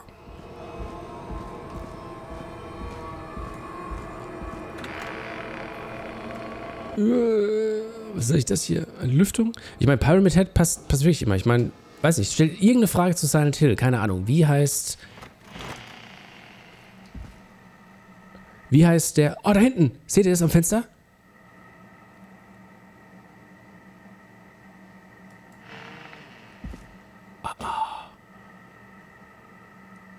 Weiß nicht, wie heißt der Gegner, den man nicht töten kann, der so bekannt ist und mit P fängt sein Name an? Antwort Pyramid Head, siehst du? Ah, no way. Moment. Ist das Pareidolie meinerseits? Pareidolie? Und ja, es ist eine Lampe. Aber, oder ist das Intention von den Machern? Weil dann ist es cool, dann ist es genial. Oder ist es einfach Zufall?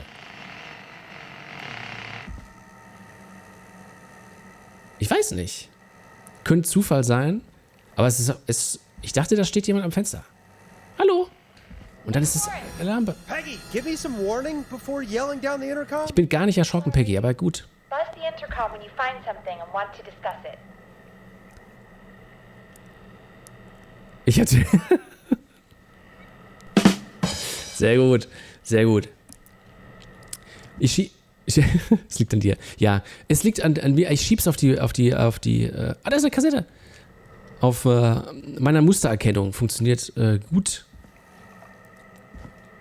Korreliert eigentlich Pareidolei mit irgendwas? Pareidolei? Weiß ich nicht. Pareidolei?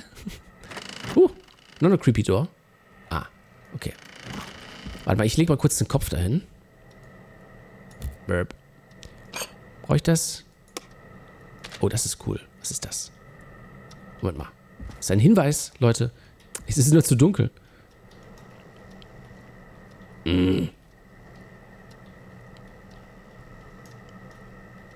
Naja, es ist auf jeden Fall ein Kassettenrekorder.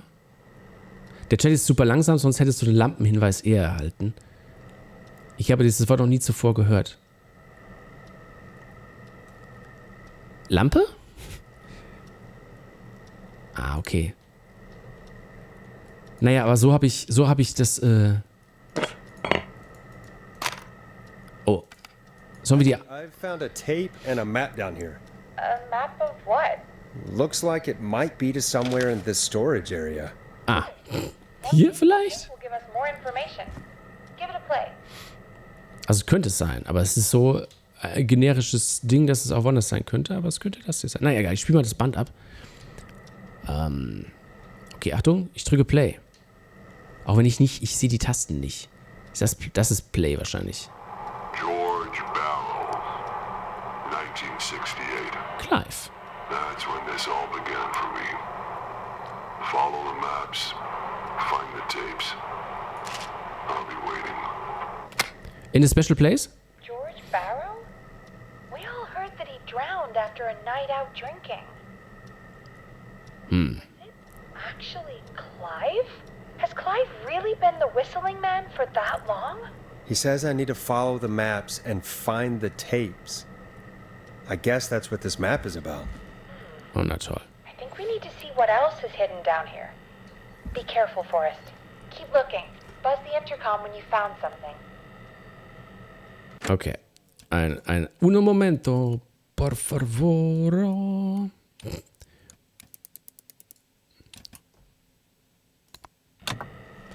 Ja, much better. Also es nimmt ein bisschen was von der Gruseligkeit, aber so sehe ich wenigstens was. Ich habe vorhin nichts gesehen. Weil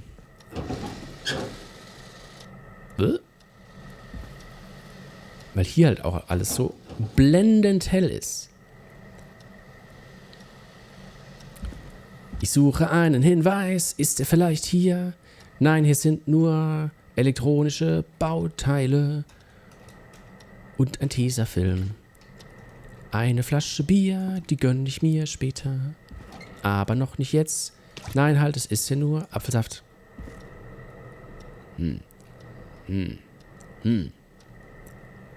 Okay, warte mal. Das Bild zeigt doch hier drauf. Ist hier vielleicht was loose? Also was,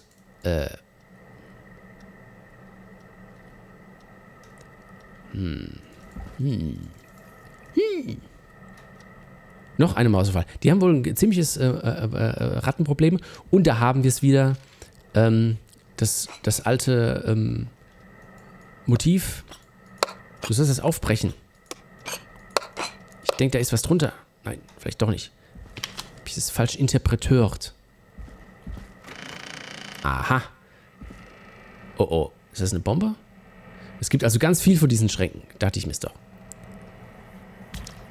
Was ist das? Das Licht flackert. Alter. Kommt gleich so eine Stealth-Szene. Leute, was liegt hier? Noch ein Hinweis. Ah, das ist so eine Art Schnitzeljagd. Natürlich vegane Schnitzel. Warte mal, was ist? Ich sehe das gar nicht. Achso. Okay. Jetzt haben wir Kassettenrekorder und Tagebuch.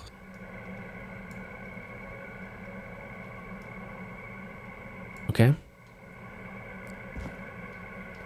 Kann ich das abspielen hier? Time of autopsy is 7 a.m. Cause of death is asphyxiation from drowning.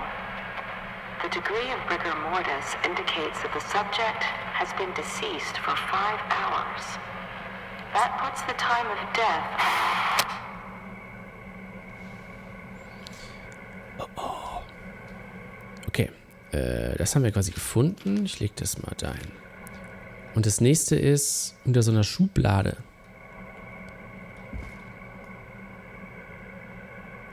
Vermutlich. Man erkennt es nicht so gut, aber gut. Soll ich mal aufmachen? Ah, das geht gar nicht auf. Oh, da kommt bestimmt was rausgekracht. Da ist bestimmt Clive drin.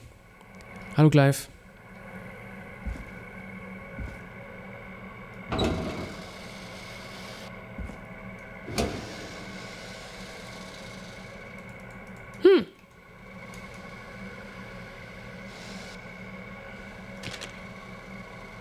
Delivery Note. Lieferung und Installation. St. Gabriel's Hospital. Sicherheitsanlage Modell 4000. Gas and Repair. Rollschuh Rickys Rollschuhbahn. Woodside Apartments. Installation nicht möglich. Neue Teile erforderlich. Radio Center Cave AM. Kunde möchte Einbau selbst vornehmen. Aha. Okay.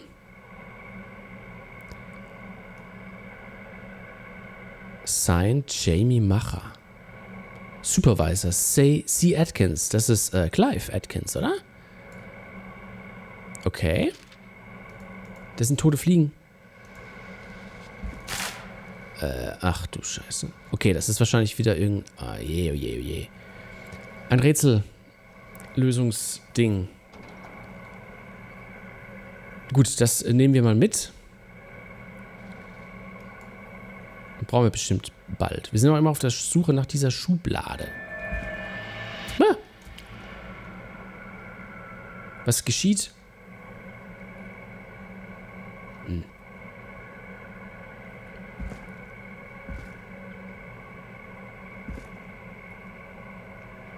Hallo? Aha, das ist die Schublade. Das ist das, oder? Ja, sieht gut aus. Da vorne ist der Stuhl, der umgedrehte. Das ist, wir sind hier richtig. Wir hören mal die nächsten Dings ab. Small lacerations to arms, legs, and face, typically obtained by running through foliage. Severe blistering to the feet, as though the deceased had been running without stopping.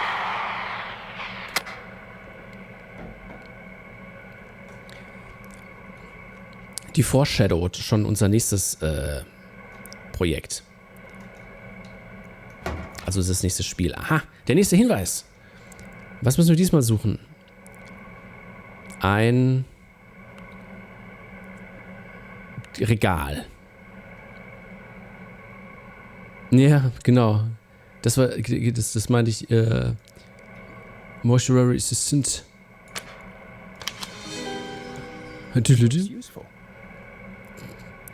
Da hat jemand nicht richtig programmiert. Size 110%. Stat Gallows Creek. Okay, Datum des Berichts 3. September 1968. Erstellt von Sheriff J. Matthews. Ausführlicher Bericht. Gegen 4 Uhr ging der Anruf einer Joggerin, einer Miss Sandra Sharp, ein, die in der Talsperre eine angeschwemmte Leiche entdeckt hatte. Ich fuhr hin und konnte die Leiche vor Ort als die von George Barrow identifizieren. Ich setzte mich mit dem Büro des Gerichtsmediziners und mit den Eltern des Jungen in Verbindung. Sie teilten mir mit, dass sie ihn zuletzt am 2. Mai um 19 Uhr gesehen hatten. Ja. Okay. Der nächste Hinweis. Nee, das war der von eben. Wir haben keinen neuen Hinweis. Aber wir haben diese Notiz. Gut, das Tape haben wir auch gehört.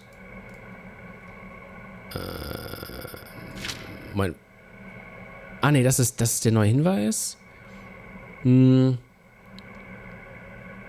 Ich behalte mal die Anleitung mit in der Hand. Okay, ich gucke das nochmal an. Okay, einfach, hier oben ist ein Karton, dann 2 Elektrogeräte, dann nochmal 2 Elektrogeräte. Gut.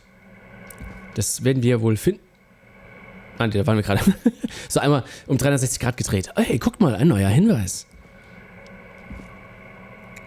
Wie so eine Katze, die ihren eigenen Schwanz hinterherjagt. Wobei mir niemand sagen kann, dass die das nicht raffen. Die spielen doch nur. Oder? Ist es das? Das ist es ja schon, ne? Karton, 2 elektronische Teile, nochmal 2 elektronische, das ist es. Okay. Found it. Preliminary toxicology results shows no signs of inebriation. Aha. However, a high amount of cortisol was found, indicating elevated levels of stress in the immediate moments before death. Ja, meint ihr, wenn man ertrinkt, ist der Körper in einer Stressreaktion? Ich glaube nicht. Ich glaube, das ist relativ easy. So. Okay. Ein Schrank mit Ventilator drauf. Das werden wir wohl finden. Warum habe ich das Gefühl, es kommt bald ein Springen... Das ist Grusel. Ein Jumpscare. Warte mal. Ah ja, okay, ich kann... Wenn ich die Hand voll habe, wird mir nicht angezeigt, mit was ich interagieren kann. Das ist auch wichtig zu wissen. Das ist Crap. Weg damit. Kann ich das aufmachen? Nein. Okay. Okay, Ventilator. Ah, guck mal. Wie praktisch. Okay. Spiel's noch einmal, Sam. Additionally, there appears to be a post-mortem injury to the arm. It looks like it was trapped in a car door. Ich zähle 1 und 1 zusammen und ich komme auf 2. Wir haben keinen neuen Hinweis?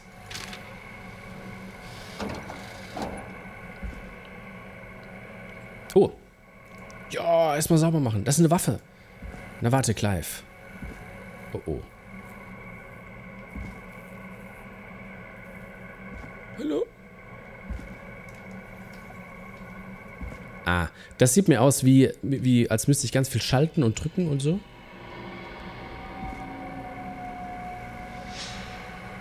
Nee. Oder auch nicht. Ich stelle mal den Besen dahin. Nee. Ich kann damit nichts tun.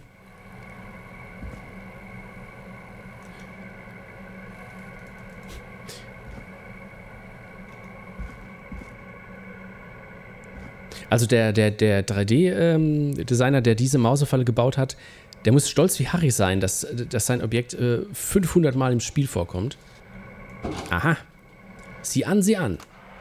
It is the coroner's opinion that the subject likely feared for his life and was chased, resulting in a fall from a height into a body of water, where he hit his head, was knocked out, and drowned. Following that, he was moved. Dr. Sullivan, we need to have a talk. That recording. Shut it off. Oh. Das war bestimmt Clive. Okay, wir haben noch ein Foto. Okay. Ein Desk mit Ordnern. Okay. Gut. Was ist hier noch? Oha. This has to be important. I'm sorry I made this... okay, wir lesen erstmal das ganze Ding. Untersuchungsbericht der County Gerichtsmedizin. Name des Verstorbenen George Barrow. Der Verstorbene ist ein männlicher Weißer, 18 Jahre alt. Erstickungsmerkmale deuten auf Ertrinken als Todesursache hin. Schürfwunden an den Fingerknöcheln stammen vermutlich von vergangenen Schlägereien, was mit der aggressiven Vorgeschichte des Verstorbenen übereinstimmt. Es wurden keine weiteren Verletzungen festgestellt. Nach Ansicht der Gerichtsmedizinerin gibt es keine Hinweise auf ein Fremdverschulden. Zusätzlich weist der vorläufige toxikologische Bericht auf einen hohen Alkoholgehalt im Blut des Verstorbenen hin. Die Gerichtsmedizinerin ist der Auffassung, dass der Verstorbene im alkoholisierten Zustand schwimmen gegangen und im Zuge dessen ertrunken ist. Okay, jetzt verstehe ich. Das wurde gefaked. I'm sorry, I made you do this, Virginia, oder? Weil vorher hieß es ja, der hatte keinen Alkohol, der wurde verfolgt und irgendjemand wollte, dass die Öffentlichkeit denkt, ja, der ist selbst schuld, das war ein Unfall, weil der überhaupt betrunken ist, einfach hingefallen. Und nicht, dass er irgendwie ermordet wurde, oder? Soweit? Und die Gerichtsmedizinerin heißt die Virginia? Ja, Virginia Sullivan. Und das ist quasi, ja, sorry, dass dass du lügen musstest, aber es ist wichtig. So kommt die Wahrheit leider so ans Tageslicht, oder? Okay, auf zur nächsten Kassette. Meine Güte.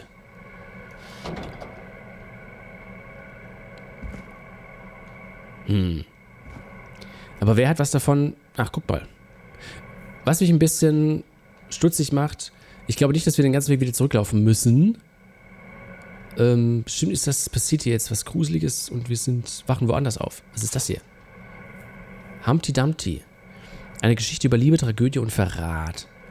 George Barrow als Henry. Aha. Gut. Erst noch alles checken hier. Ooh, a new vinyl for my collection. Cage Tiger. Cool, wir haben noch eine neue Platte. Gut. If you're listening to this, then I'm probably dead. What the... I'm a man who likes to stay informed. I've got subscriptions to newspapers all over the country. A few weeks ago, I noticed headlines cropping up in those papers, one after the other. Each headline about a murder. Each murder, the death of someone I knew almost 20 years ago. And each one drawing closer to Gallows Creek, drawing closer to the anniversary. None of us are innocent, but I don't think we deserve killing. All I hope now is that I can save some folk from the worst, and I can, I don't know, do something to make up for what I did back then, I guess. I didn't kill anyone, mind you, but that's past mattering. Now, there's more I could say, that I should say, but my employer made it clear that my family would pay a high price if I ever spoke out. So, hopefully I've said enough for you, listener, whoever the hell you are, to start putting the truth together. Okay, ist das so eine Art, What the hell? Peggy is not gonna believe this. Ich weiß, was du letztens mal getan hast, Nummer. Naja. Oder? Hat ein bisschen was von irgendwie, die sterben alle nacheinander und das haben wir nicht für die. Naja, ja, genau, die im Radio läuft währenddessen immer der gleiche Song. Wenn ich mich jetzt umdrehe, ist dann da der Whistler? Oder? Nee. Aber wenn auf dem Rückweg passiert irgendwas Creepiges. Creepiges. Da gibt es auch eine sehr effektive Szene in Bioshock Infinite, wo genau das ist. Man macht irgendwas an so einer Konsole und dreht sich um und dann steht da ein ein Gruselgegner. Nicht sehr kreativ, aber in dem Fall effektiv, weil eigentlich Bioshock Infinite nicht so das Horrorspiel ist.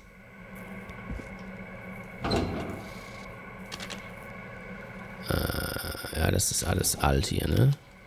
Ja. Ja, so Backtracking.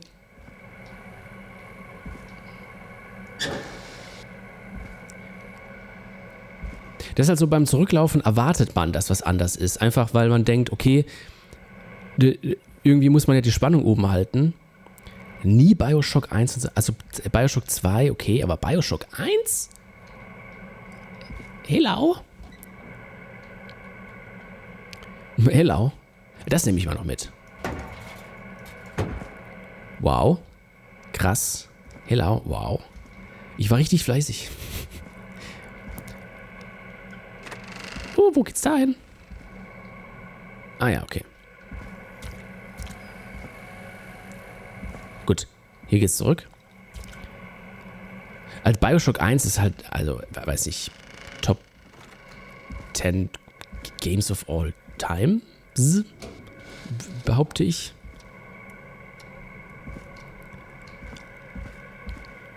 Da fällt mir ein, ich wollte mal Ayn Rands Atlas Shrugged lesen, aber noch nicht getan. Wie das so ist mit Dingen, die man sich vornimmt. Bioshock 1 Stream.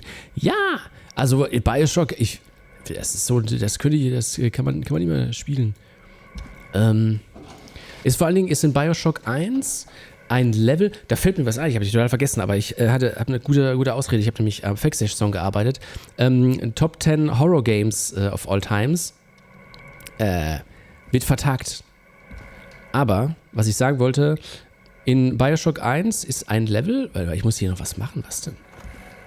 In Bioshock 1 ist ein Level, Fort Frolic, auch ein Meilenstein in der Geschichte des Videospiels. Sehr guter Level. Fort Frolic. Und der Leveldesigner hat auch am Cradle-Level von Thief 3 gearbeitet, was als eines der herausragendsten Stücke Leveldesign technisch im Horrorgenre gilt.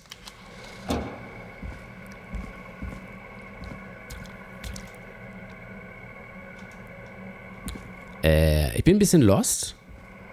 Ich dachte, wir müssen zurück zu Peggy.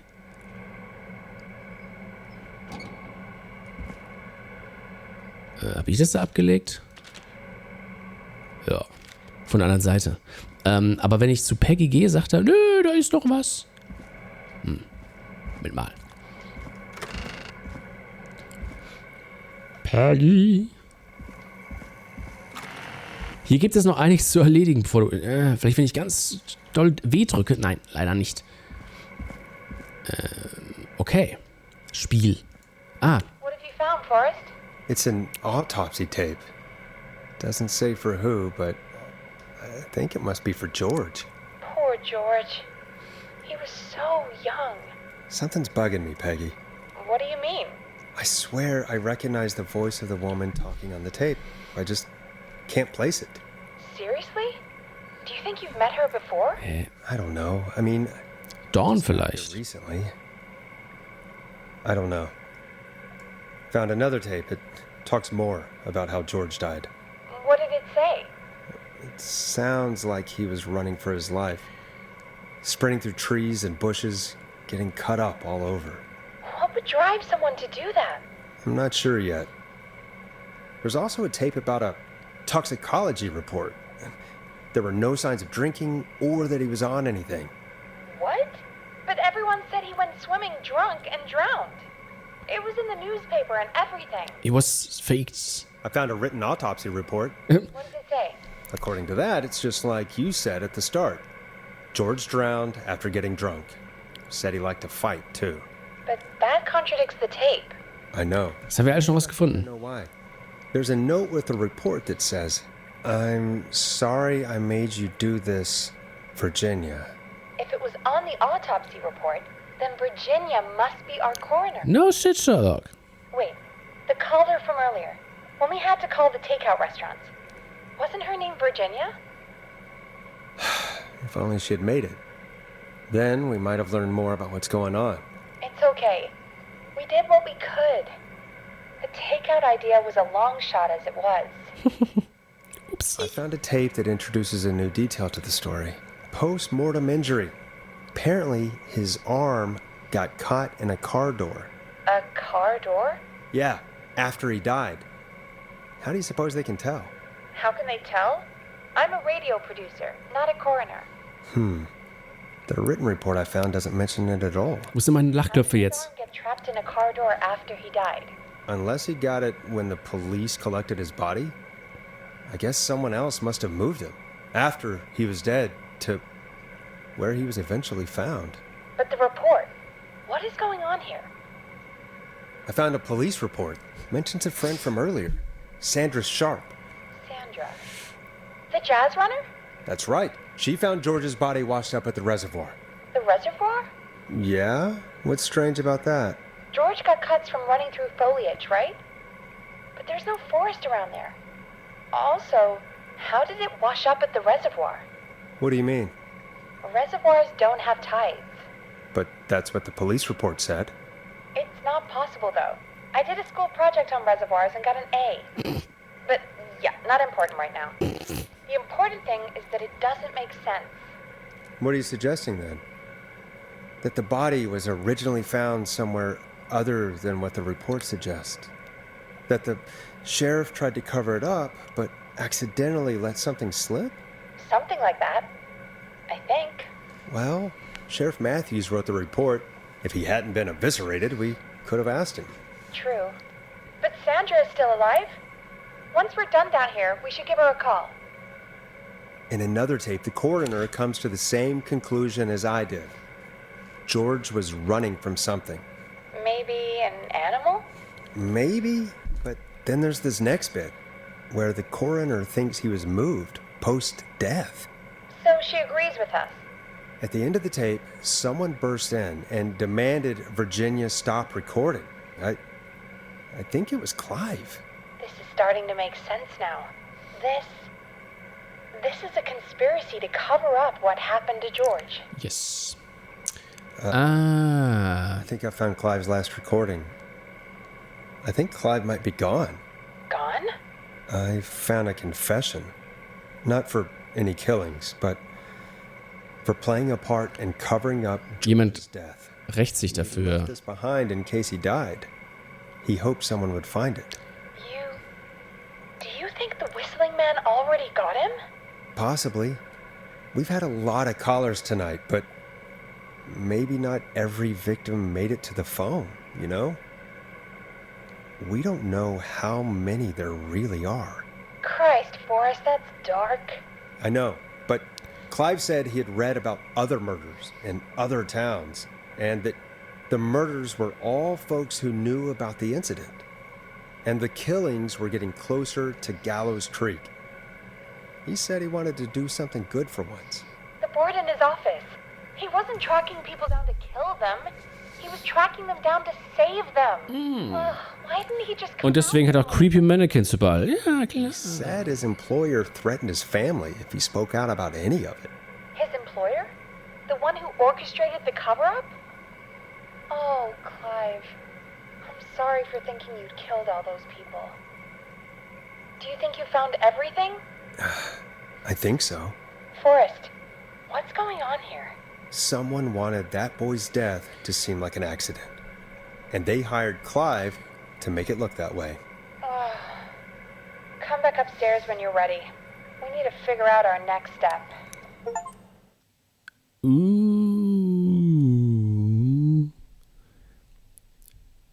Thank God you're back, Forrest. Ich hab doch die Sachen noch in der Hand. Running out of stuff to pad our airtime with. Peggy, you work in radio. Forrest, I'm stressed. I mean, really. How are we supposed to keep a show going with all this happening? That's our job. This is our job, Peggy. We gotta do it. You're right. Sieh aus wie ein Vogel. What's the plan now? Well, we know Sandra was involved in George's death. Do you want to call her? I do. All right, but before we go asking questions, I think we should know what we want to ask. Is that fair? Yeah, we need to ask her about finding the body. She was the one who discovered it, but something just doesn't add up. 100%. She knows more than she's saying. I wonder what she's hiding. We'll hopefully find out soon. Anyway, just be careful when you're talking to her. Don't push too hard. We don't want her to hang up. I'll be careful. All right, calling her now. Hopefully she's at her jazz studio. Was weißt du darüber? Ich schreibe wieder Tür ins Haus, weil... Aha! Forrest, you're through. Hello, this is Sandra at Jazz Pizzazz Jazz Studio. Who's this? Hello again, Sandra! It's Forrest Nash of 189.16. Ich hab mich noch wieder. Yes! And you're live on air. No pressure. Oh, I always thought folks called into a radio show, not the other way around. How jazzy. What can I do for you? Well, How jazzy. We're trying to understand what's behind the attacks tonight. We had a few questions. Why, Forrest, of course. Heck, after the way you saved my life, I'd say yes to just about anything you asked. Ach, je mehr man rettet, desto mehr kann man hinterher befragen, oder was? Achso, Really? Well, that sounds nice. I might just call you back tomorrow then, too. You got my number. But what about tonight? Is there anything you want to talk about right now? Remember why we called, Forrest? Of course. Do you know Fischkarte. why the Whistling Man might have targeted you? Ha! As far as I can tell, he was just a knife-wielding psycho with superhuman cardio. He'd have chased after anybody. Right. Well, we think he might be chasing specific people. People who know about the death of a boy named George. Oh, I don't know anything about that. Sorry. Ja, that's a lie. Ach so.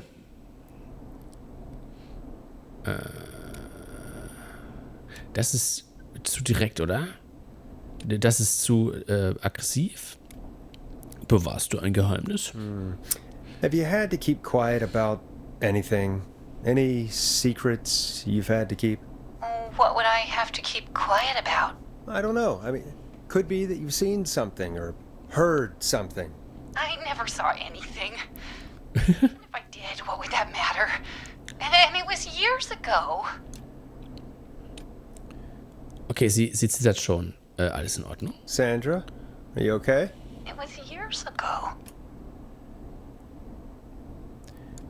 Raus damit, wir wissen Bescheid. So. We know. Das klingt tröstlicher. You do? You know about? Yes.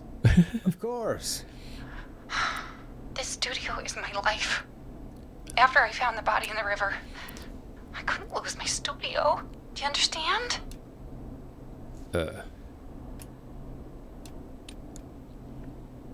You need to tell us everything? Noch nicht so. Do it now. Oh nein. I thought you knew. Nein. Ich dachte nicht, dass er sowas sagt. Oh, look at the time. Das ist unfair. I'll drive home. Spiel. Drive. Ja. Sorry. Ja. Well?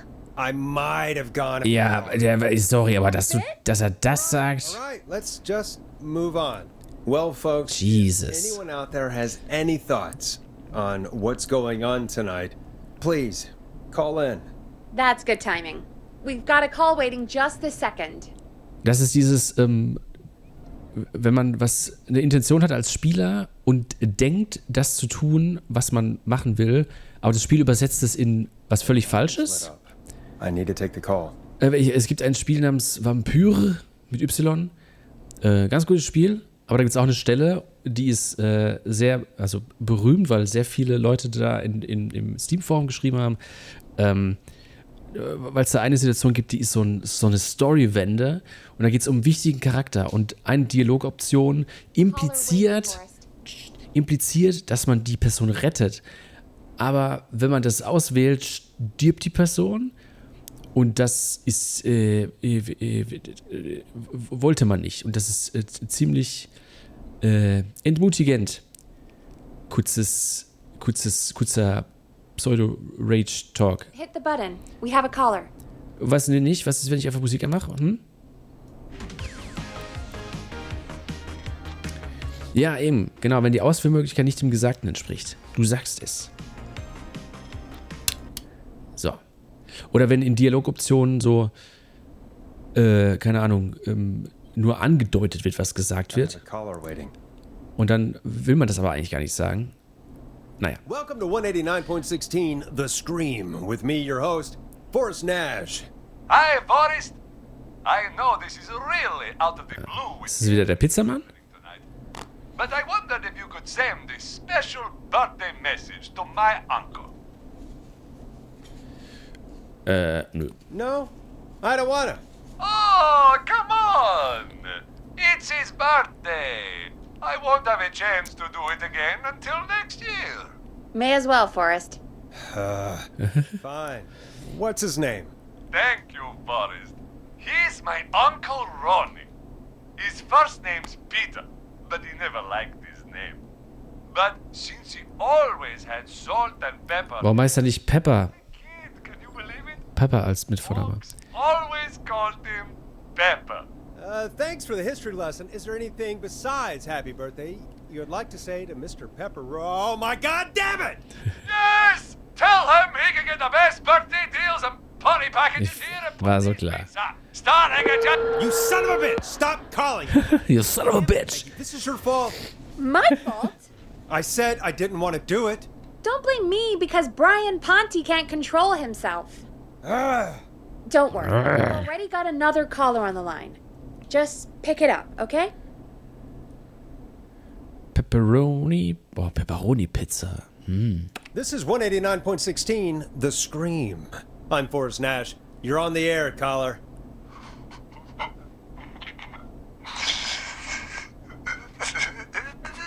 Caller.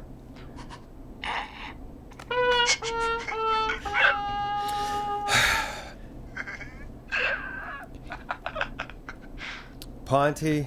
Ponte's Pizza always delivers! Come rain or sleet or whistling man, we'll be there!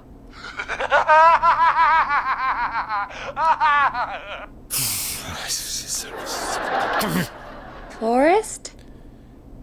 Forrest? Are you okay? Ich finde, das macht es irgendwie viel unterhaltsamer, wenn diese Lacher dazwischen sind. Jesus, Forrest? Sorry. That was too much. It's okay. It's been a high-stress night. Don't worry about him anymore, okay? Not for tonight, anyway. Don't worry about it. We've got another call, whenever you're ready. Ohne die Lacher wird was fehlen. Ja, absolut. Okay. Hoffentlich ist es nicht nochmal dieser Pizza-Ponti. Folks, don't spend your money at Ponte's Pizza. That's all I'm gonna say about that. Moving along, I'd like to welcome another caller to 189.16, The Scream, with me, Forrest Nash. Who, may I say, is calling? Well, hello again, Forrest. Don. I bet I know why you're calling. I'm sorry I didn't play your song. There's a lot going on. But please? Never mind that now. First, I'm calling because I need your help. Das kennen wir ja.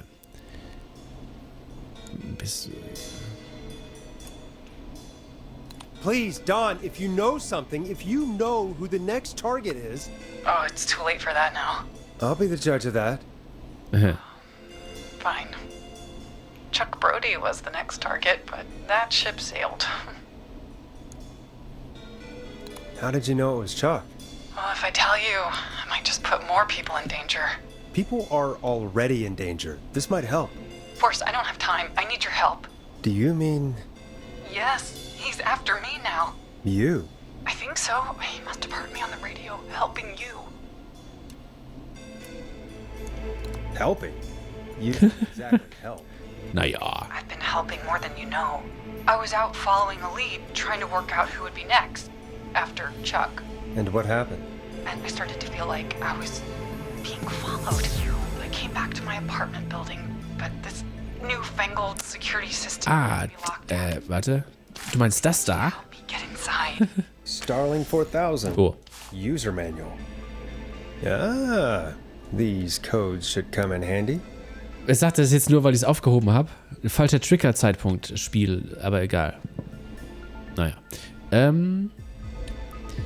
What is it? Don't you have a key to get in? Only for the apartment door. The front gate requires an entry code. The future is electronic, I guess. I need that code to get inside. Easy. What block do you live in? Maybe one of our listeners lives there too. It's the new Woodside apartment building between the town hall and the trailer park. But I doubt any of your listeners live there. I don't have many neighbors. Sounds like a prime piece of real estate. Sound really carries at night. Shit. Keine Hundeliebhaber, ein Nachbarshund? Is that a neighbor's dog? Wait, dog? Max. Boy, I wish he'd muscle that thing in. Oh. And now he's blasting David Scopo out of his window. This night can't. Nein, nicht David Scopo. He's coming down the street. I don't think he's seen me yet. Forrest, please. Okay. I need the code for that security system, or I'm gonna die.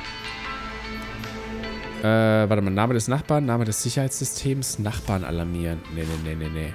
Starling System. Okay, Name des Sicherheitssystems will ich. Ja. What's the name of the security system? There's a sticker on the box. It says Starling Security 4000. There's Oh. a keypad. Welch Zufall. It wants a 6-digit number. Ah ja, okay, alles klar. Okay, Starling. Wir versuchen es einmal Ziffern. Okay, warte. Introduzione. Und so das ist ja mit einem sexuellen Codesystem. Bla bla bla. Eine Reihe von Funktionen. Entry Code. Bei der Eingabe von Codes und Anweisungen müssen aufeinanderfolgende Tasteneingaben innerhalb von 4 bis 5 Sekunden erfolgen. Vergehen diese Sekunden, ohne dass eine Taste gedrückt wird, gilt die Eingabe als abgebrochen und muss komplett wiederholt werden. Okay, bitte wieder beachten Sie diesen Hinweis. Sollte Ihnen bei der Eingabe eines Sicherheitscodes ein Fehler unterlaufen, so drücken Sie Stern und beginnen Sie von vorn. Wenn Sie die Eingabe des Ganzen pausieren und wieder aufnehmen, wird möglicherweise ein falscher Code eingegeben. Okay, also das heißt, sobald die erste Ziffer gedrückt ist, müssen wir den Rest durchziehen. Was für einen Code brauchen wir? Den Alarmtest nicht. Entry Code, oder? Sie will ja raus. 715914? Naja. Wir versuchen es. We'll see what we can do. Thank you, Forrest. Yeah, of course. Don't worry, Don. Thank you, Forrest. I knew I could. Die schon mal gesagt eben. I'll sit out of sight.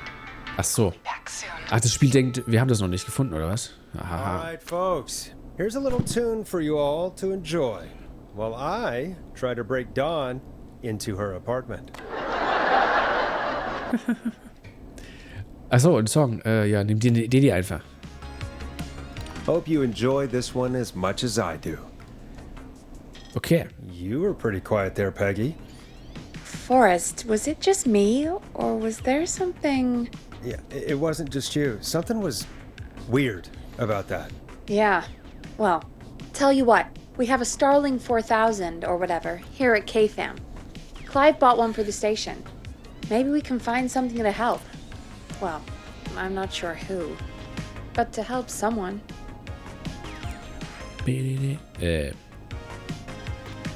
Ja. Okay. Oh, warte mal. Kurz das Fenster hier verschieben. Warte, ich hab's gleich. Geht gar nicht. Warte. So. Oh, she's locked out of the Woodside Apartments, and somewhere Clive probably has the papers for the Starling 4000. Du meinst die da? Aber warte, dann brauchen wir noch was außer das da? Oder brauchen wir nur das? Ich glaube, da war nichts anderes, oder? Mit diesem Sicherheitssystem? Wir gucken mal. Welcome back, Forrest. Hallo. Find anything? The Starling 4000 security manual. It's got a bunch of codes. Good. And did you find anything else? Nothing except the manual. All right. Well, I'll get Dom back on the line then, Forrest. I'll let you take it from here. Ja, wenn die sagen nothing else, dann brauchen wir wohl nichts. Shut the music off. Line 1. Whenever you're ready. Ja, wir sind ready, oder? Die will ja den Entry-Code 715914. Guck mal. Burp.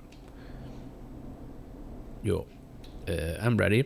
Don, are you there? This is Forrest Nash from 189.16, The Scream. Oh, thank God you're back. I was so afraid. What's the code to the gate? Ach so, ich kann ja... Ach so.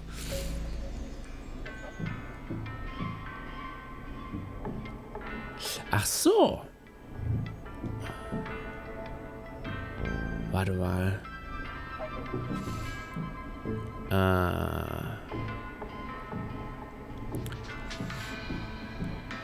Ja, braucht die den Alarmdeaktivierungscode oder kann ich einfach... Weil ein Zugangscode ist ja... Der Sinn von einem Zugangscode... wird ja kein Alarm ausgelöst, oder? Es wird ja nur ein Alarm ausgelöst, wenn ich unsachgemäß irgendwo reingehe. Und mit Zugangscode dürfte ja kein Alarm ausgelöst werden, oder? Ich gebe ihr einfach den Zugangscode. The code is 715914. Thank you, Forrest. Ach du. Sie ist eine Bösewichtin. Forrest, what did we do? Whoops. Maybe that wasn't. Forrest, there's another call coming. Oh nein, wir haben der... You're live on... Forrest! The psycho's somewhere in the roller rink, dude. I just saw a shadow. Oh nein. God damn, how do you even get in? Don ist der Whistler. You've gotta help me, man. Forrest. Maxie, no! Come back. I can't find my rifle, man. I don't want to hurt anybody, but I can't let anything happen to... Maxie! Maxie! Maxie! You didn't do anything wrong!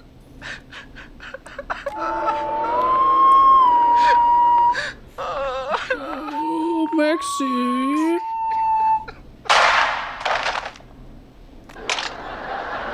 Thanks again, Forrest. Oh nein. God, poor Ricky. Okay. Poor Maxie. Here's some music while we process what Dieser Jingle ist, wenn man was... just happened. Wir haben die beiden auf dem Gewissen, aber macht nichts. Hier kommt ein neuer Song, der uns die Sorgen vergessen lässt. The Barn Finds. Das haben wir nämlich unten gefunden, warte. Das ist neu. Na, Leute. Hey.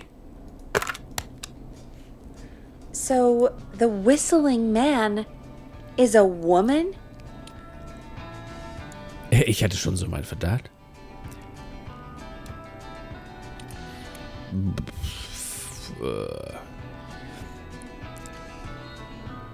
Ja, ich kann es nicht glauben. Die meisten Killer sind nämlich keine Frauen. I can't believe it. She called up. You spoke to her multiple times. Ich dachte, sie wäre normal vergessen. God, she was just regular Gallows Creek strange. Really, Forrest? Why do you think she requested that song? Mich nach draußen zu locken. To get me outside? Maybe, but how? She didn't know the song was outside to start with. That's right.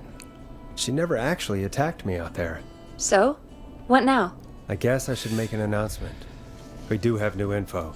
Okay, kill the music and you can make the announcement. Kill the music. Ah, was that a pun? Okay, you're live in 3, 2... Hey folks, this is Forrest Nash here. I hope you're all safely locked inside. For those of you listening to that last call, you might be wondering what to make of it all. Here's our take. We now believe the killer is actually a woman. One who might manipulate you into letting her in before she attacks you.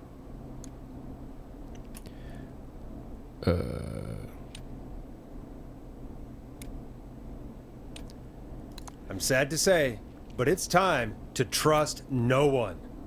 It's always Killer time to was just calling know. themselves Dawn. Das reimt sich auf Sean. Könnte Sean Bean dahinter stecken? Ich weiß nicht. Es vertraut niemanden, der Dawn heißt. Das könnte... This could be a fake name. If anyone needs help or you have info on the killer, please call in. You folks have my new number, right? It's 911. Hopefully, our next caller can help shed some light on our killer. Hey, we had a call come in. Okay, folks, time to take a call. Okay. This is Forrest Nash, and you're listening. Please help me. My name is Casey Moore. Oh no. I'm at 25 Nancy Drive. My best friend's been stabbed. He's bleeding everywhere. I don't know what to do. Please help me.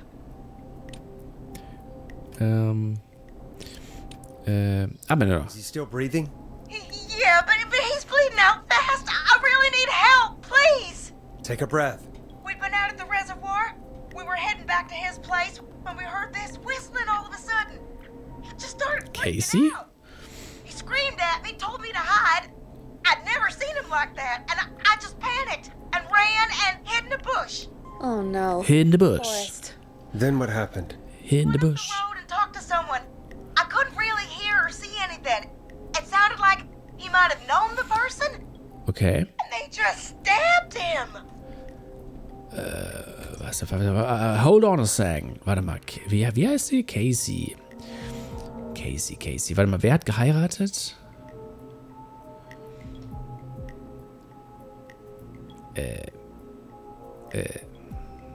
Hier. Nee. Hat nichts damit zu tun. Alles klar, also wollte ich nur kurz checken.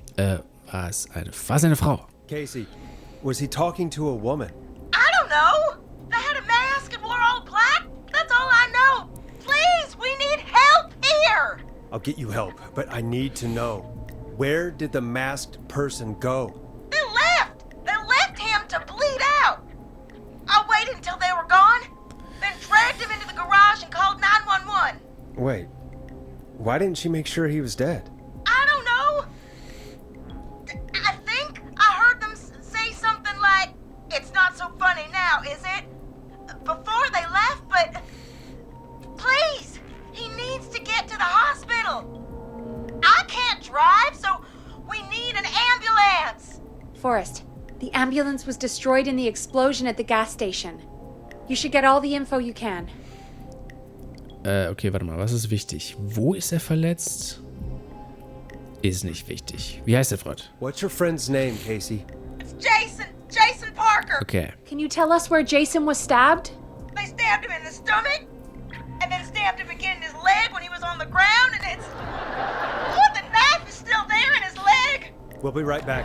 Peggy, patch us through to the hospital. On it. Phoning St. Gabriel's now. Switch to line 2. Line 2? 1, 2. Achso, line 2. Hello, St. Gabriel's Hospital. How can I help you? Hi, this is Forrest Nash from 189.15. We have a stab victim at 25 Nancy Drive named Jason Parker. He's been stabbed in the stomach and the leg. He's bleeding heavily. Oh, God, I'm sorry. But the ambulance is... well, you know. I know, but please, we need something or he's going to die. Forrest, listen, you're going to have to get him here. We need to see him, and we can't get there ourselves right now. We don't have any way to drive him right now. And even if we did, he's bleeding out fast. All right, listen. We need to buy him time to get here. That means stopping the blood first, and then finding someone to stabilize him. Okay. To stabilize him, you really need someone with first aid training. Do either of you have any? No. Me neither. Damn it. I'm really sorry about this, but I have other patients who can't wait. All I can do is talk you through the procedure as quick as I can, and then leave the rest to you. You think you can handle that? Hä, wir sind noch gar nicht vor Ort. Ja, kriegen wir hin. Hit me. I'm sure we can handle it. Okay, from the top. If he's bleeding out, then you need to get him comfortable and try to stem the bleeding. Lay him down. Apply continuous pressure directly to the... Dann muss man sich das merken jetzt, oder was? Na gut. When the bleeding slows, get a clean cloth of some kind and hold it over the wounds. Get them comfortable. Apply pressure. Ich hab schon wieder alles vergessen. Clean cloths when slowed. Got it. I think. You said he was stabbed, right? If the object he was stabbed with is still in him, don't take it out. Okay. It's stopping the worst of the bleeding right now. If anything, you should secure it so it stays where it is. I wouldn't have thought of that. It makes sense, though. God, that was a lot of info. Aber wenn es vergifteter Dolch We ist. can handle this. Glad you've got it so far, because there's more to go. Beyoncé, can you handle this?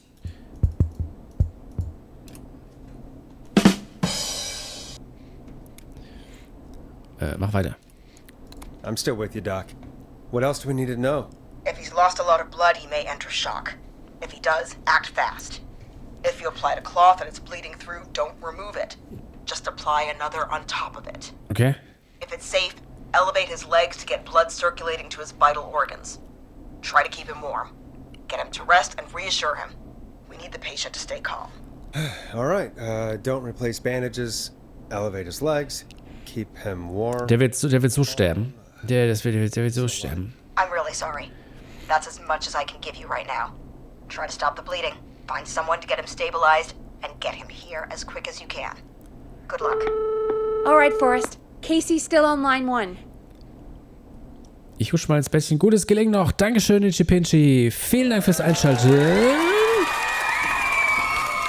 Und eine geruhsame Nacht wünsche ich dir. Bye bye. Hier, du bekommst noch den hier.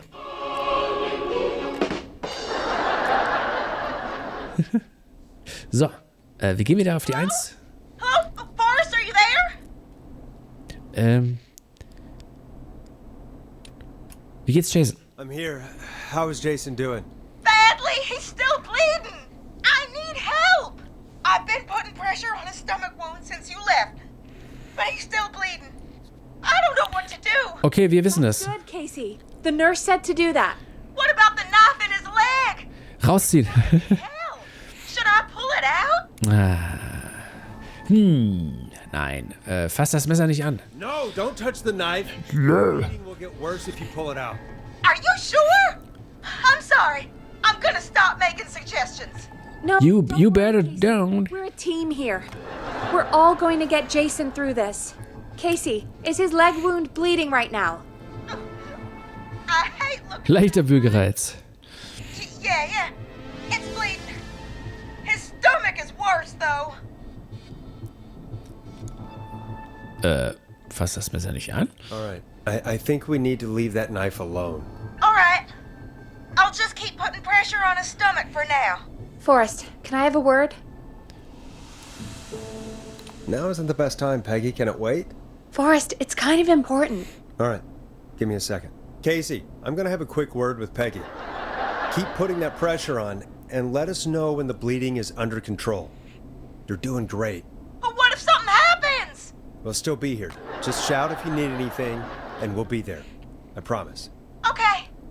I'll wait. Jason, please be okay. Okay. Pennyknopf. What's up, Peggy? Peggy. Can't Penny stay Peggy. on the line with her all night. Dawn is still out there. What if other people need us? You're right. Hä? She's probably on her way to her next target right now. Exactly. And you heard the nurse. We need someone there with training who can stabilize him. He's got to get to the hospital somehow. Ich wollte es gerade machen. Sie muss ihn fahren. Irgendein Vorschlag? Any suggestions, Peggy? I might. A little before you started working here, KFAM did a mandatory first aid training course. Me and Karen missed it because we were away on a producer getaway. You skipped it, didn't you?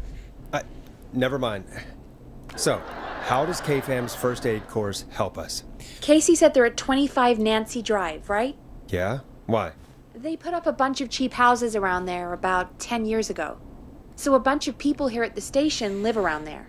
Do you think any of them could help Casey and Jason? Probably, but I don't know who lives there.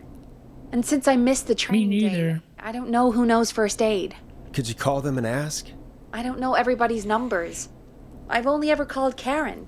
Everybody's personnel info is probably in Reggie's office. Got it. I'll look through their files in Reggie's office. It's a life or death situation. I'm sure they won't mind. Right. But there are a couple of problems with that. Sorry, what? Die da wären? Go on.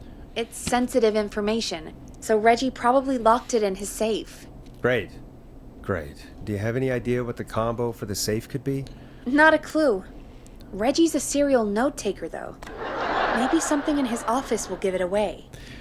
Give it away, give it away, give it away now. Give it away, give it away, give it away now. Give it away, give it away, give it away now. The future is floppy?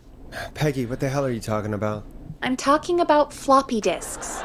Floppy disks are like these futuristic things that have information on them. Wann spielt es nochmal? And they do something. Peggy, I know what a floppy disk is.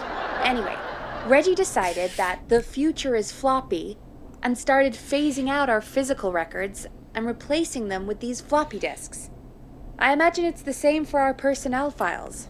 That's good to know. Since we haven't heard anything from Casey, I'm guessing Jason's okay for now. I'll check out Reggie's office and see what I can find. You'll need a key for that. I'll just slide it under my door now. Thanks, Peggy. I'll just have to look around. So viel zu meiner Theorie heute. Wir machen noch eine Nachtschicht im Morgue. I'll my mic down to the office, so you'll hear me over the intercom. Perfekt. Warum jetzt erst? Warum nicht vorher schon? Das Spiel ist doch länger, als ich dachte. Okay, aber ich muss sagen, es hat ein bisschen, dadurch, dass dieser Rhythmus, wir nehmen Anrufe an und dann müssen wir Sachen anklicken, ein bisschen ausgebrochen ist, finde ich es wieder doch ein bisschen spannend, muss ich sagen. Aber wir müssen irgendwie irgendeinen Safe-Schlüssel. Ich habe wieder nur halb zugehört.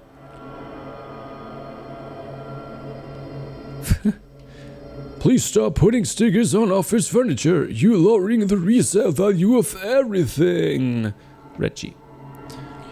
Und das kann man nicht lesen. Das ist ganz schön. Hier ist nix. Oh. Huch. Warum kann man die anderen nicht nehmen? Warum konnte man nur den? Oh. Komm, wir bauen einen Turm. Okay, ich rufe nochmal Peggy an. Peggy.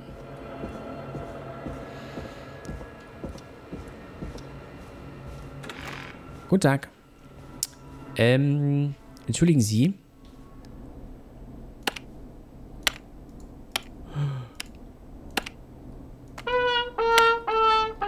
Der Peggy-Button funktioniert nicht mehr.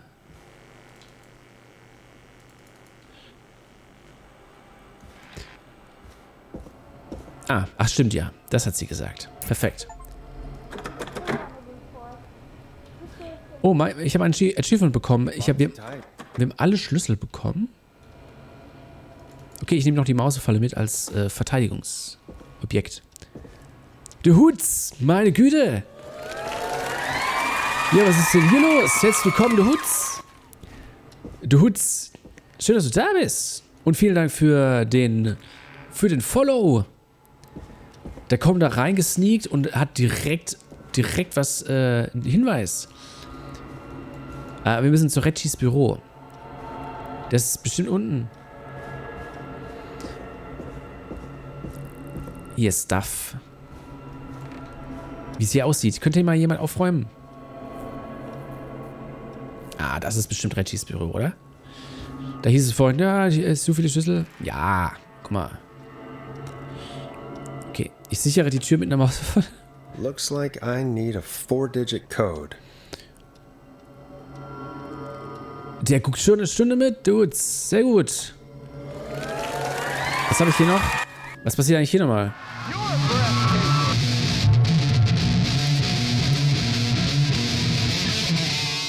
Gut, hätten wir das auch mal gedrückt. Erste Hilfe bei Verletzten. Das sieht gut aus. Ach so. Ja. Reginald Scott. Keith Walker, okay. Ich suche nach Hinweise. Alien Sightings. Oh, da ist was. Clive, if you're reading this, stop stealing my post-it notes. Not a mimic. Please insert floppy disk. 3,5 Zoll oder 5, hier. Very important date. Okay. 13.08? 13.08? Das wäre ein bisschen einfach, oder?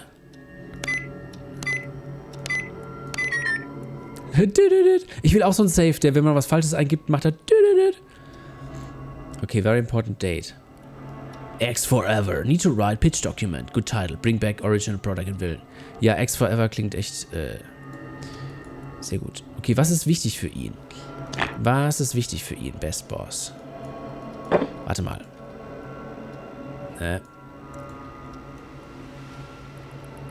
It's been weeks now overdue. Okay, was ist wichtig für ihn? Ah, hier. Alien Sightings. 1810. 1810? Aha. Ja, gut. Da steht nichts drauf. Kann ich da reintun? Loading. Oh Gott. Tiefe Schnitte, geheim. Pizzakiller-Bote tötet einen Pizzaroller. Ein Stück geht auf mich. Free Slice on me. Brutalerweise wird nie Pizza geliefert. Ja, das ist wirklich brutal. Was ist mit dem letzten Pizzaboten passiert? Vielleicht als Freund des letzten Mädchens in die Story schreiben. Protagonistin ist College-Studentin Megan. Sie ist klug, hübsch, einfallsreich und laktoseintolerant. Vertieft die Abgrenzung zwischen ihr und dem Pizzakiller. Findet am 7.11. statt. Ein wichtiges Datum für die Stadt, bei dem plötzlich eine große Anzahl Gänse aufgetaucht ist und die Stadt vom Verhungern gerettet hat. Sollte die generelle Geschichte eingeflochten werden. Okay, bei Filmstart vielleicht eine Kooperation mit Ponti's Pizza. Okay. Ja. Da steht literally, ist es ein wichtiges Datum. Okay. 07 11. Bitte? Moment mal. Ah, okay, ja. Amerika. Amerika wieder, oder? 1107. Nice! Habe ich hier nicht den Breathtaking? Habe ich hier... passiert hier was eigentlich? Ich sehe es gerade nicht. Läuft der Ace Ventura vor? Ich weiß nicht. Ah, ich habe mir den Safe ins Gesicht geschlagen. Oh nein, müssen wir die alle lesen? Bitte nicht. Personal File. Okay, was haben wir hier? Ach, das sind alle Personal Files. Moment, von Peggy? Oh, wollen wir mal Peggy ausspionieren, oder? Ja, lass das mal machen. Achtung. Voll fies. Hey, Peggy. I think Reggie's on to you and Karen. Maybe don't bring those little drink umbrellas into work for a while. What? Why are you reading my file? You need to find someone who can help Casey. We already know I can't. Don't waste time. You're right. I'm sorry. I need to focus on possible candidates. I can read the rest of this later. Peggy and Karen have missed another work event. This time first aid training. Because of their training sessions, their collection of cocktail parasols grows after each sessions. Ja, so ein Cocktail Parasol haben wir schon... Was ist eigentlich der Unterschied zwischen Parasol und Umbrella? Stell dich mal vor, Rihanna hat gesungen Under my Parasol, solol, lol. Wäre viel besser der Text, oder? Weil am Ende sagt sie lol statt Ella. Hätte ich mal besser die Lyrics geschrieben. Under my Parasol, lol. Karen? Ich weiß gar nicht, wen sollen wir jetzt nochmal?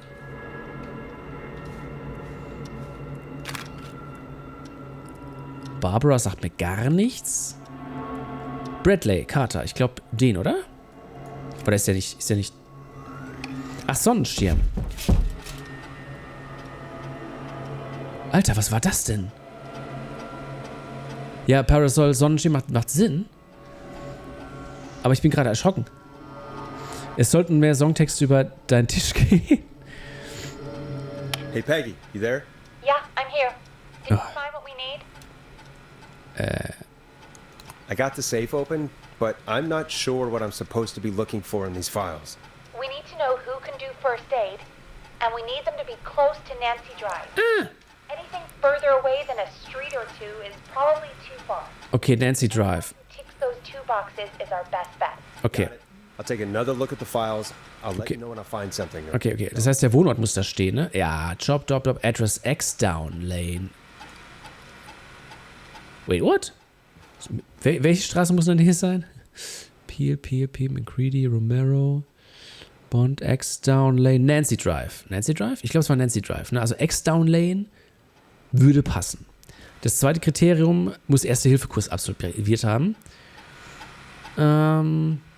Yada. Bradley and Barbara seem to be spending an awful lot of time together. Entschuldigung, aber sowas gehört doch nicht in eine Personalakte. Das ist doch, nicht richtig. Maybe I should join one of their after-work meetings sometime. I just want to watch you guys.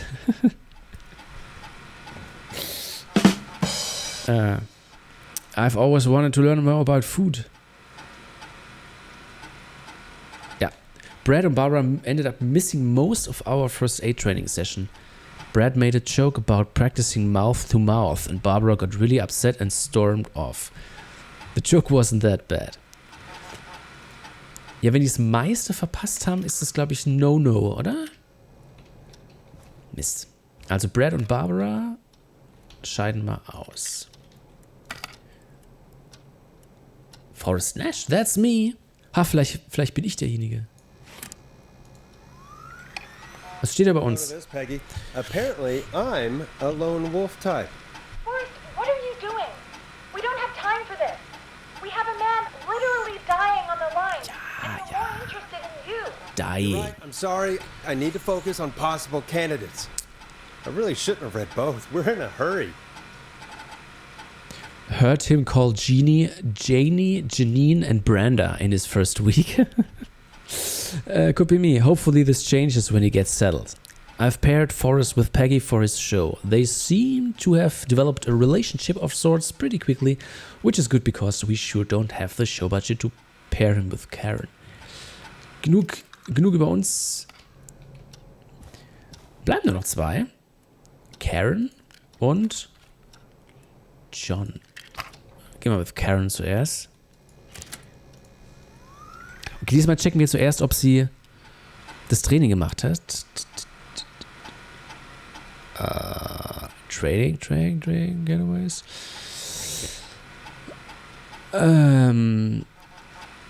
Gibt es noch eine zweite Seite? Da steht gar nichts über den... Okay. Da steht nichts von dem Erste-Hilfe-Kurs, Leute. So langsam gehen sie die Disketten aus.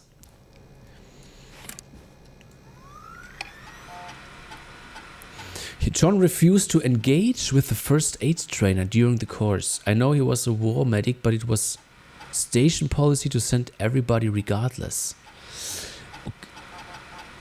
Apparently has a bunch of medical equipment in his home that he procured from the military. Ja, dann kennt er sich ja aus, oder? Okay. Ja, wenn er ein Militär... Nancy Drive. Es ist doch direkt die Straße. I think we got our man. But I can't read it. Was? John... Oh, guck mal.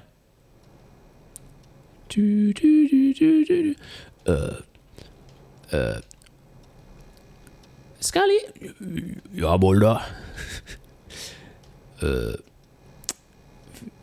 Lass es gehen. Bitte setzen Sie Ihre eigene Pointe hier ein. Okay, John Hedges. Achso, vielleicht kann ich nochmal mit dir kurz telefonieren. Hey, Peggy, you there? Yeah, I'm here. Did you find what we need? I think I know who our best bet is to help Casey and Jason. All right, good work. Who should I... Hello? Is anybody there? Please pick up. Casey, I'm here. What's wrong? Jason started going pale.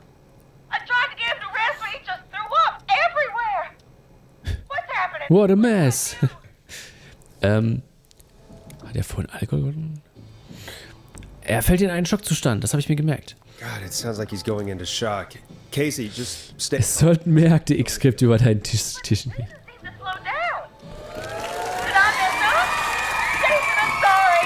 Casey, calm down. You've done everything right. I need you to listen to me, okay?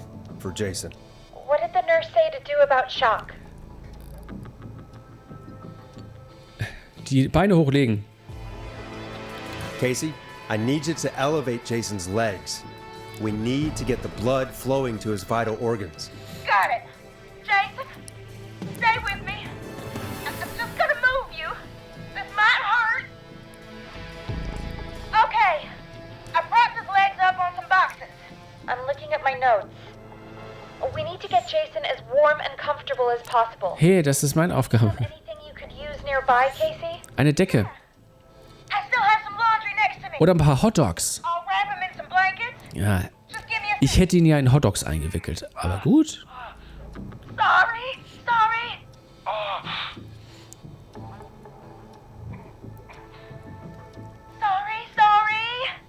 I'm done. Sorry, I'm done. Just relax now, okay? Sorry. Scared. He's not doing well.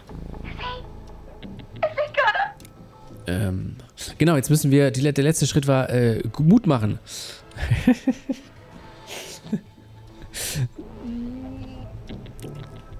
Sei stark. Nein, er wird das schaffen. Ja, mehr Akte X-Skripte. Also ich habe schon zu Carter, hieß er Carter? Carter gesagt, ruf mich an. Hat er nie gemacht. Jason is going to be fine. Just make sure he knows he's going to be okay, okay? Okay. But please, I can't give him what he needs. Please, help. I can't lose him. All right, Forrest, we need to hurry. Jason doesn't sound like he's doing too well. You said you knew who to call earlier? Who was it?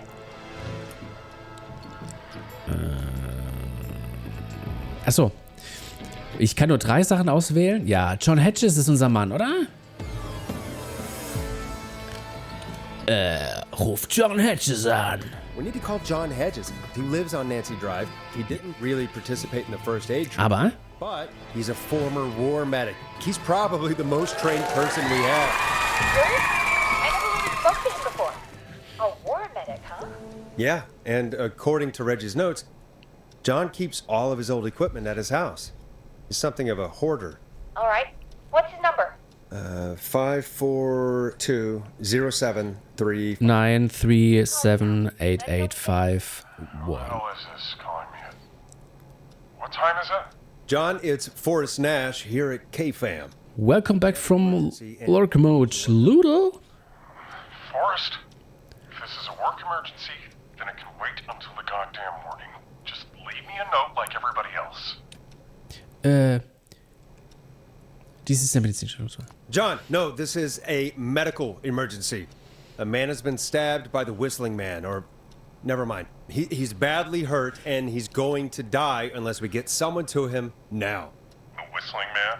What kind of joke is this? John, we're not kidding. It's a whistling woman. Don't help him right now. Seriously?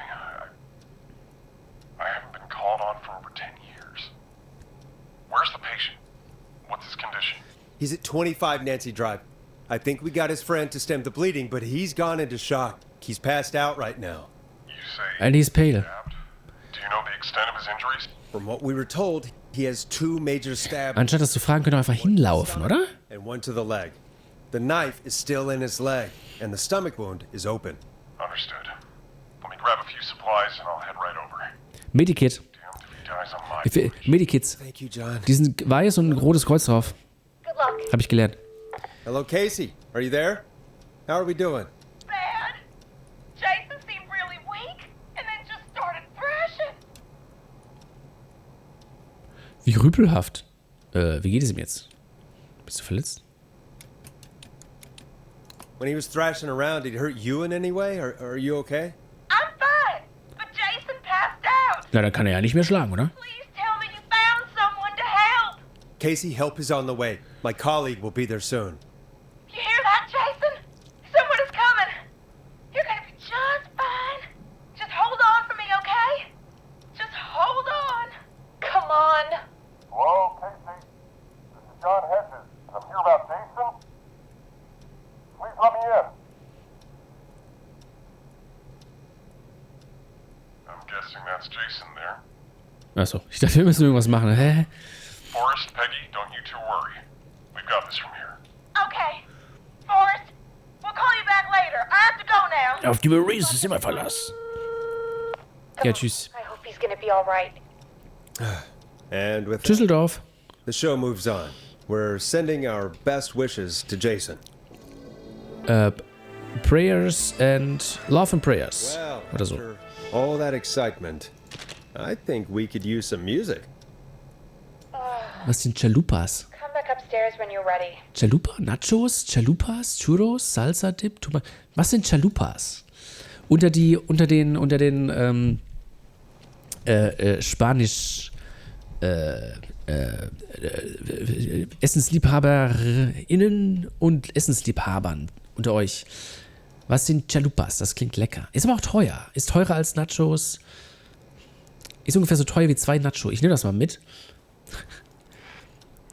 Gehen wir zurück zu Peggy? Nein, falsch. Ja, da lang. Peggy? KP? Enttäuscht.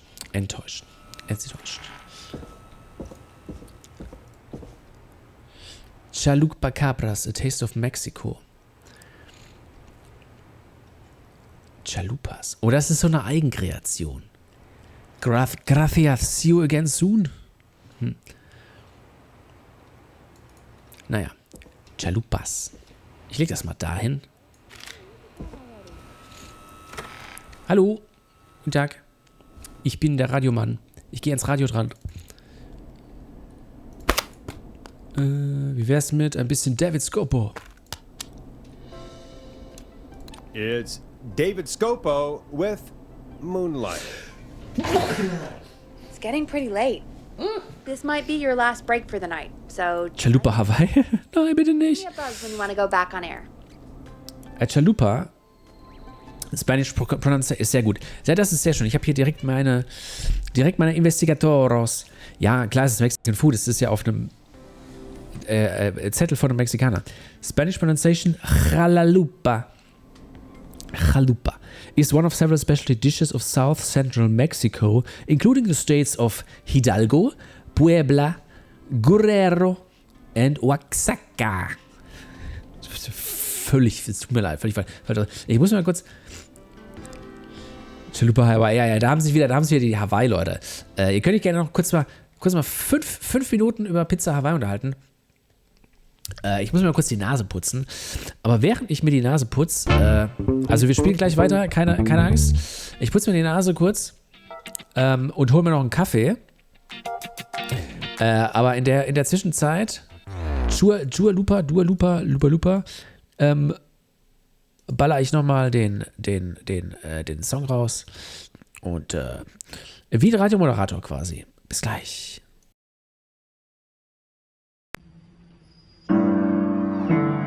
Nee, sorry, das war der falsche Song. You're breathtaking.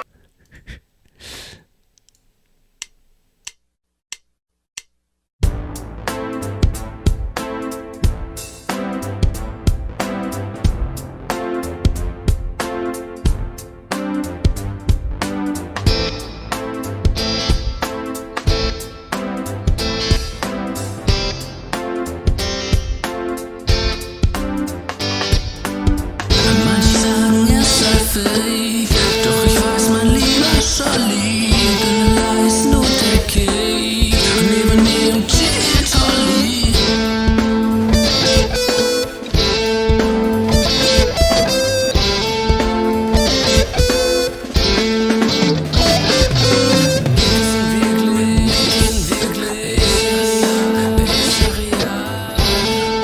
Das ist doch paradox. Praktisch so eine Schuhbox. Praktisch so eine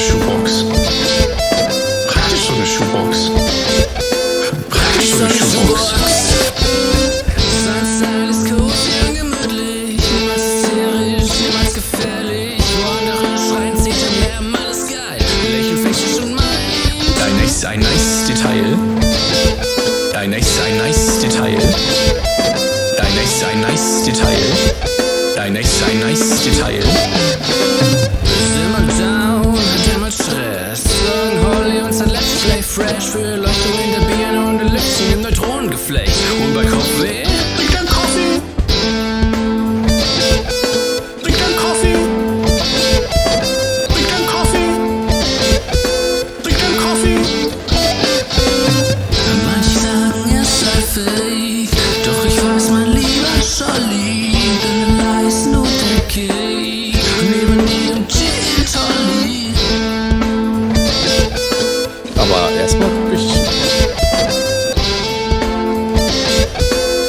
interessieren.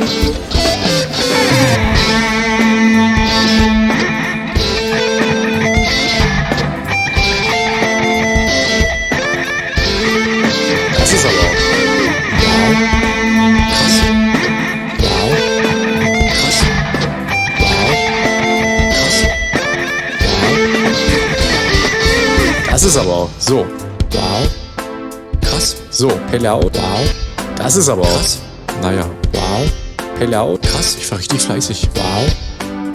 Wer behauptet, Fake Sesh sei nicht cool, der lügt.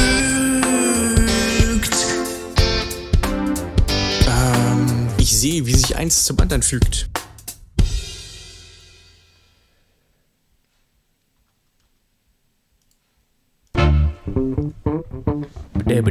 Alles klar. Vielen Dank fürs Einschalten, Dudes. Bis die Tage. Und einen schönen Abend noch. Alles klar. So. Schönes. Ja, Dankeschön. Ist doch ruhig, oder? Ich mach mal hier wieder. Das spielt meine Güte. Weil, wenn ihr euch fragt, warum bin ich so aus der Puste? Ich musste den ganzen Westflügel runterrennen. Als Gott die Allergien erfunden hat, hat er sich auch gedacht so, wie kann ich denn jetzt das Fenster hier verschieben? Als Gott die Allergien gemacht hat, hat er sich auch gedacht so, ja, Pollen, das ist aber halt nur saisonal. Wie können wir die Menschen noch mehr quälen? Und dann einer so, ja, macht doch noch was, so Spinnentiere, die sieht man nicht, aber die kacken in der Wohnung und dann ist es auch... Und dann ist mir dann Hausstaubmilbenallergie oder so. Wie kann ich denn jetzt das Fenster verschieben? Ich weiß es nicht. Bin für Blu-ray statt CD.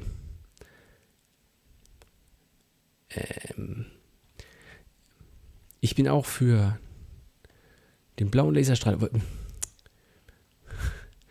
Jetzt kann ich. Guck mal da. Oh. Warte. Das ist der spannendste Stream, den ich je gesehen habe. Ich muss all meinen Freunden davon erzählen. Jetzt so will ich das haben. Sehr gut. Okay, wir sind wieder im Game. Vor der Nacht Intros. Ach so. Ja. So ein Best-of. Ich lade irgendwann alle auf Windows hoch, auf YouTube hoch. Und dann könnt ihr alle rippen und euch auf Floppy Disk archivieren oder so. Okay. Let's roll. You got it. We've got Keep rolling. Oh, we have another call coming in. But hang on. What's up, Peggy? Hallo? Peggy? Peggy? You're gonna want to take this call off the air. Who is it? Just do it. All right, folks, it's time for another track. Here's one to help you sit back and relax. We'll be right back after this.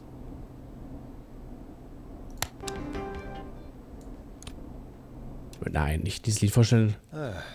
I hope this is good news, Peggy. Who have we got? Find out for yourself on line 1.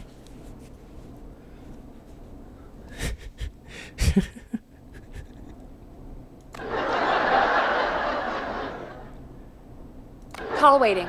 Better take it. They might need our help.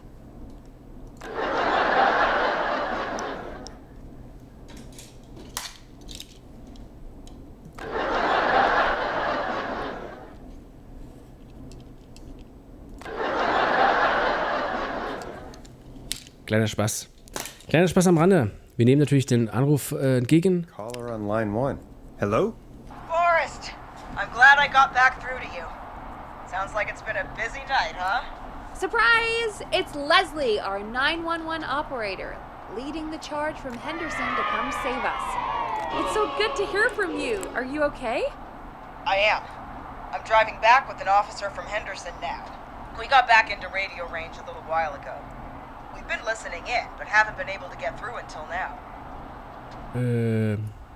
It's been non-stop since you left. Please tell us you're bringing help. You bet! I'm leading a whole goddamn squad towards Gallows Creek. Yeah, squad. Turns out SWAT squad. They had no idea what was happening. That's great news!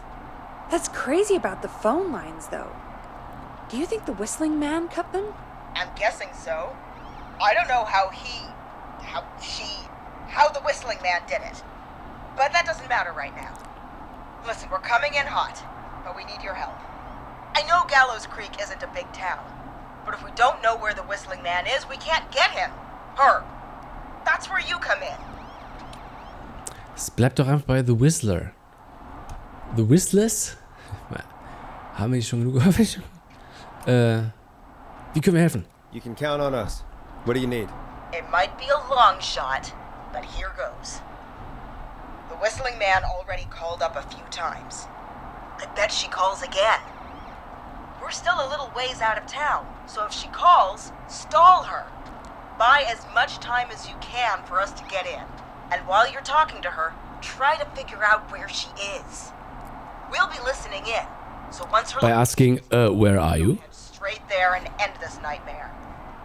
Also so ein bisschen so versteckt, aber so, keine Ahnung.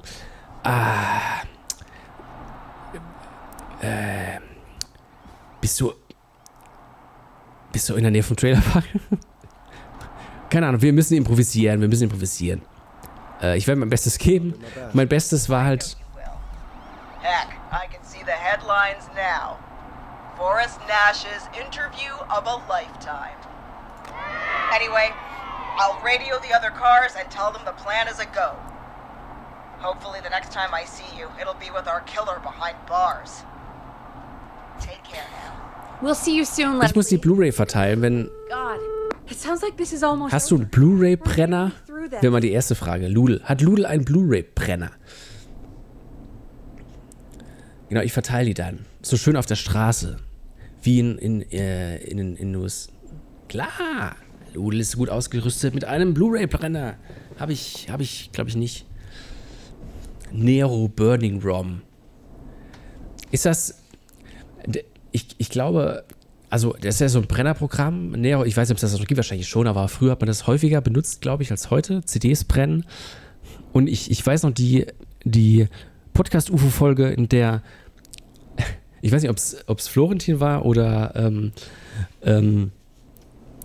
Stefan. Das Fun steht für Spaß. Ob er das war, dass die so geflasht waren, dass das Programm zum CD-Brennen Nero heißt und dann wegen CD-ROM Burning ROM. Auf jeden Fall waren die ganz aus dem Häuschen, das fand ich sehr lustig. Verteilen an die 8 über die Saisonshandel. Du bist doch das Bindeglied. Ich bin der Kreateur d'Automobil. Eigentlich habe ich Oompa Loompas, oder? Die sowas machen. So. Ich weiß nicht, was die Person am anderen gesagt hat, aber ich sage einfach mal, ich hoffe, du hast recht. I hope you're right. Das passt immer gut. The better. I am right. Trust me. Anyway, we should get you back on air. Taking callers is the only way to see this through. When you're ready, shut the music off. Bringing you back live now. Welcome back to The Scream with me, Forrest Nash. The line is lit up, but before I get to our next caller, I just want to say, things are looking up. It's almost over. But for now, let's bring in our next caller. Our next caller will be, vielleicht Dawn? Evening, caller. This is Forrest Nash. Hello, Forrest. This is John Hedges. I'm here with Casey. I wanted to give you an update on Jason. John! Is he gonna be okay? He's fine. He'll be fine. We've got him stabilized and resting in a bed. Preparing to move him to the hospital. Thank you so much. If you hadn't been there, then... God, I don't even want to think about what would have happened. Of course, Casey. We're just happy he's okay. John, Casey, you two did all the work. Tell Jason to get well soon from us, whenever he's up for it. Well, why don't you tell him yourself? Is this Forrest? Mein Name ist Forrest Gump. Der einzig wahre. Jason, we meet at last. It's good to hear you, Jason. How are you? Oh, well, you know, I've got a hole in my stomach, and there's a knife in my leg, but John gave me something to take the edge off. So, I might feel even better than either of you.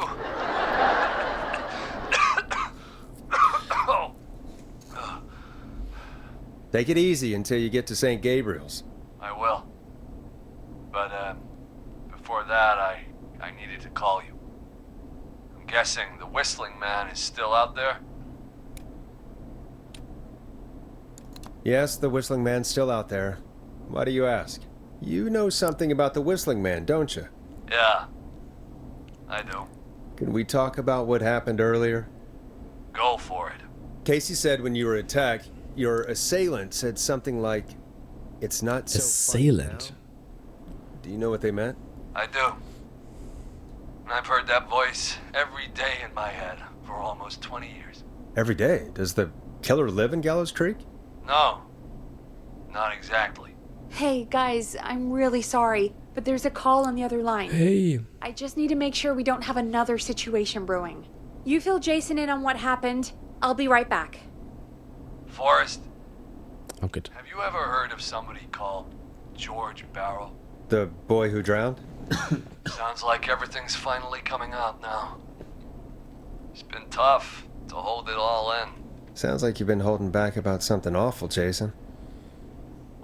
I'm part of the reason my best friend is dead, Forrest. And the few who knew about it said if I ever said anything, I'd find myself in jail. For a long time. It was hell.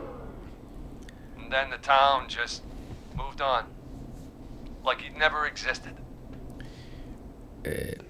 Eine große Verschwörung.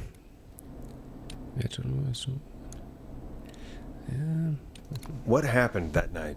I went along with the stupid prank, that's what. Whistling night. Some of the guys on the football team had an idea for a way we could haze the newcomers. We decided to plan a party in the woods and have the Whistling Man crash it. It was Wie so ein stupid. Teenie-Slasher-Film. We each had a role. I was the stabbed friend. Haha. The party that night, I left the group for a second. Met our Whistling Man. Pretended to get stabbed in front of everyone. Started an almighty panic. Those screams. That was the last time I saw or heard George alive. How did George die, Jason? I don't know. I was playing dead. But when I heard her scream... Her? Yeah. George's girl. Do you remember who she was? Yeah. He called her Bean. Sean Bean. I heard her again tonight, Forrest. Her name was... What? What happened? Are we still on air? No, we're not. Seems like the power is completely gone. How do we get it back on? I don't, oh, we can use the emergency generator down in the basement. Reggie picked it up a while ago in case we ever needed to do an emergency broadcast. An emergency broadcast? Emergency? You know, nuclear war, alien attack, broadcasting a serial killer's location to the cops so we can end this nightmare. Fair point!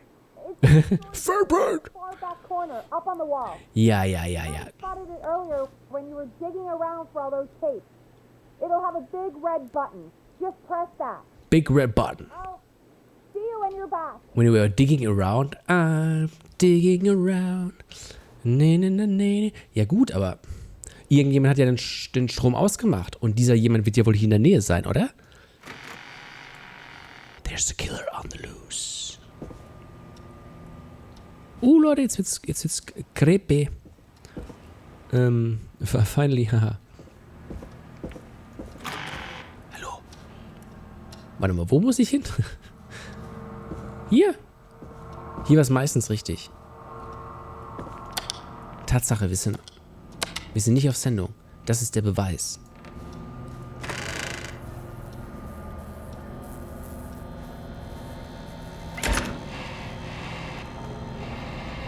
Ja, aber ich habe die Sicherung doch schon... Die Sicherung war doch für die Tür hier, oder nicht? Warte mal, Big Red Button. Ein Big Red Button. Nee, das ist bestimmt nicht. Das ist. Nee, das ist das nicht. Das haben wir schon gelöst mit den 70. Naja. Wo war dieser Big Red Button? Weiß das noch jemand? Irgendwas wollte ich gerade erzählen. Hab's vergessen. Naja. Ah, das war im Tutorial, wo der kam, der Killer. Ah, geht nicht auf. Wie gehen wir wieder da runter? Ich suche einen großen roten Knopf. Yeah, yeah, yeah, yeah. Hier war die Geheimtür. Yeah, yeah. Hier ist aber kein roter Knopf. Yeah, yeah, yeah. Auf Wiedersehen, Creepy Dolls.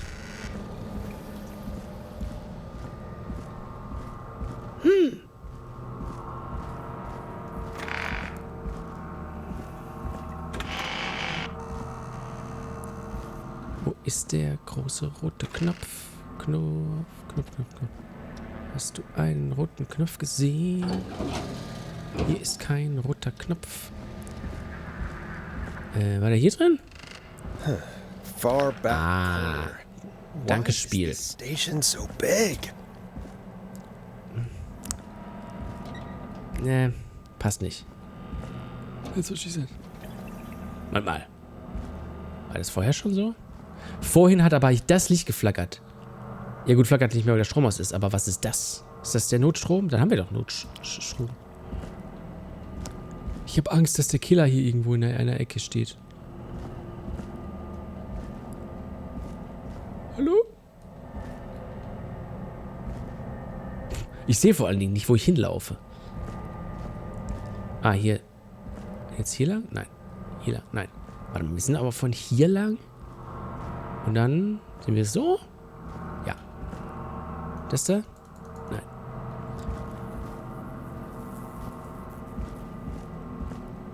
Oh. Ist es das? That must be it. Ah. Komm, wir drücken den großen roten Knopf. Kann ich noch was anderes drücken? Nein. Oh, we've got power.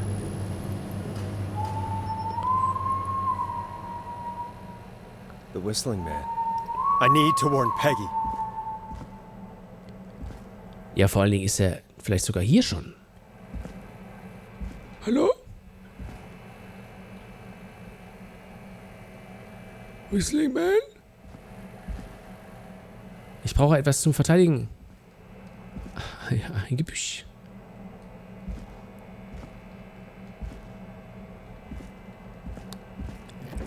Oh. Ich habe was gehört. Ich höre ihn. Oh Gott. Hört ihr ihn auch? Der läuft über uns oder so. Oh oh. Oh oh. Aber wir haben ja... Wir haben ja nichts zu tun, oder? Hier ist offen. Ah. Und sind wir Außenfalle, wird uns retten. Haha. Whistling Man. Komm nur. Wo bist du? I'm not getting in there tonight. That's what he said.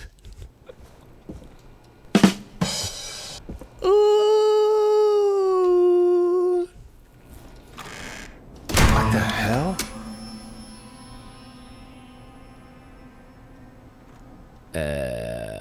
What happened now? Was ist passiert? Ich hab's nicht mitbekommen. Whistling Woman.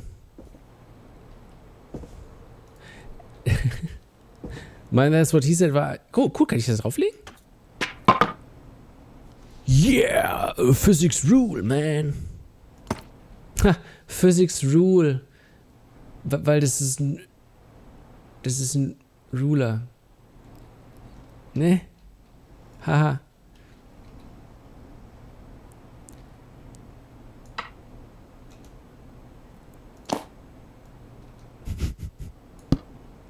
Okay, sorry.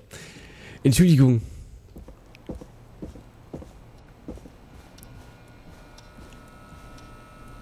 Wieso ist hier grünes Licht? Nein, wir müssen erst Peggy warnen. Hallo? Ist Peggy vielleicht auch involviert? Hallo? In diesen Inzident? Oh oh. Oh oh. Beckys Tür ist offen.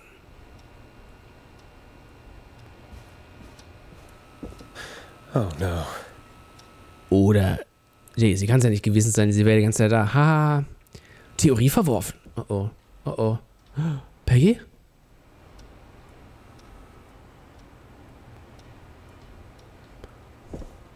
That's not opening. I'm not getting in there tonight. Ich feiere meinen Witz immer noch. Okay. Ich kann die Tür auch nicht zumachen. Oh oh. Oder sie steckt mit dem Whistler unter einer Decke. Peggy, where'd you go? What the fuck? Da war der Whistling-Typ. Hallo? This can't be happening. Guten Tag. Warte mal, irgendwas muss ich machen. Nein, das nicht. Was tut er? Hallo? A call. Ah. Where's Peggy, Don? Have some patience, Forrest. It's almost the end of the night. Almost the end of the show. But it's not over just yet. Dawn? Got a little time still. Bean? So let's make the most of it. What do you mean? Make the most of it how?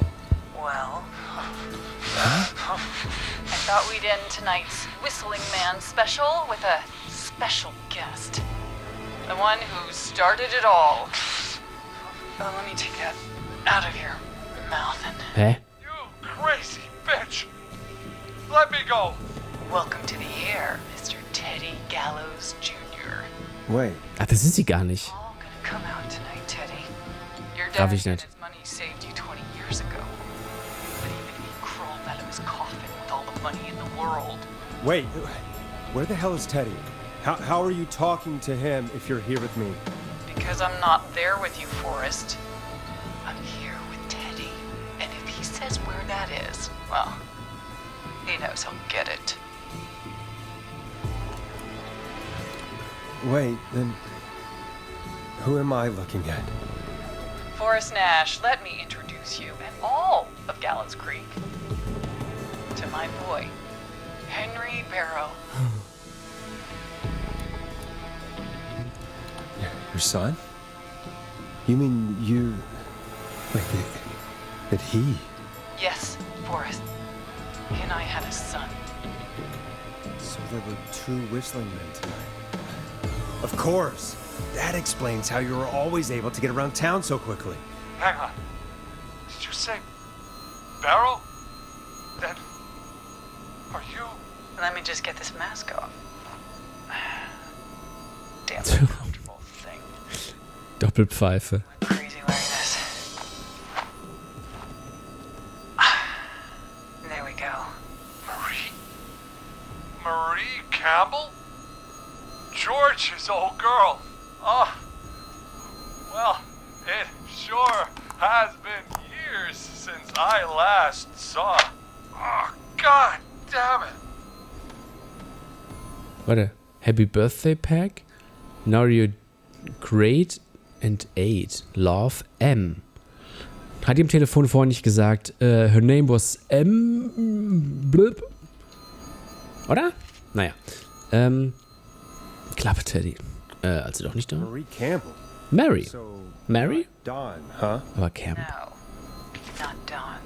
What are you going to... Everyone's gonna know now what Teddy did. Last summer. That night. This night. 20 years ago. Listen to me. You... You're gonna talk when I talk to you. And not a moment before. Meanwhile, Forrest, I'm gonna give you the chance to talk. You're gonna help me reveal what really happened to George all those years ago. Naja, es ist eine sehr auswegslose Situation. Zum Glück haben wir einen Fan.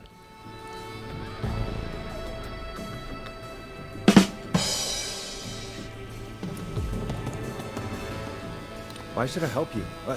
Why should I play any part in this? Because I think you believe in justice. You think this is justice? Nope. I believe in miracles. Forrest, these people you've been trying to save, they were all in on it. They all knew George. Get down on it. Murdered? Listen,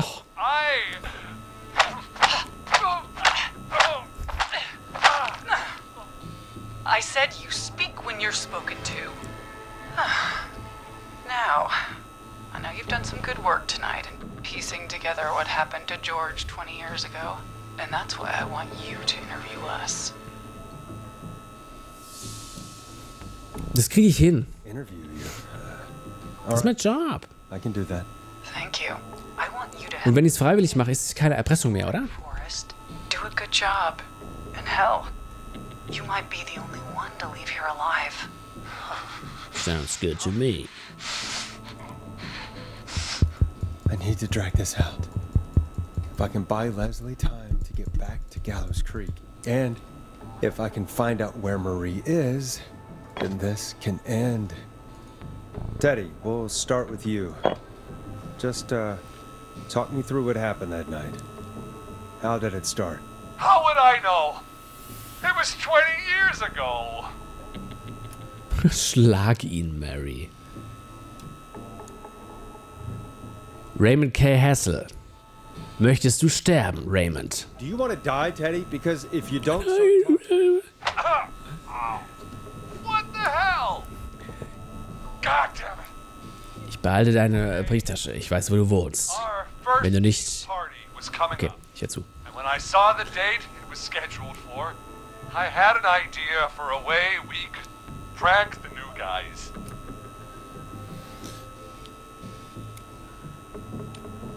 I understand that kids in Gallows Creek know tonight as Whistling Night. I'm guessing that's what you mean? Well, we didn't have a name for it then. It was just the night that Mooney went missing. But Whistling Night is what they'd call it later. Wait. You mean this was the first Whistling Night? Dieses Summen, ey. Teddy. We went up near Whistling Point. God, who was there? Me, Jason, and George, of course. But George didn't come alone. He brought Marie. About midway through the night, we put the prank into action. We looked up at the trees and saw Jason there, bloody, like he'd just been stabbed. And the whistling man, screaming. George and I and Ricky, we got left behind. Wait. Ricky was there? Roller Ricky? He was. And he was in on the whole thing. Oh, ist aber klein. Es brummt auch da hinten so. Woher weißt du, dass Marie ist?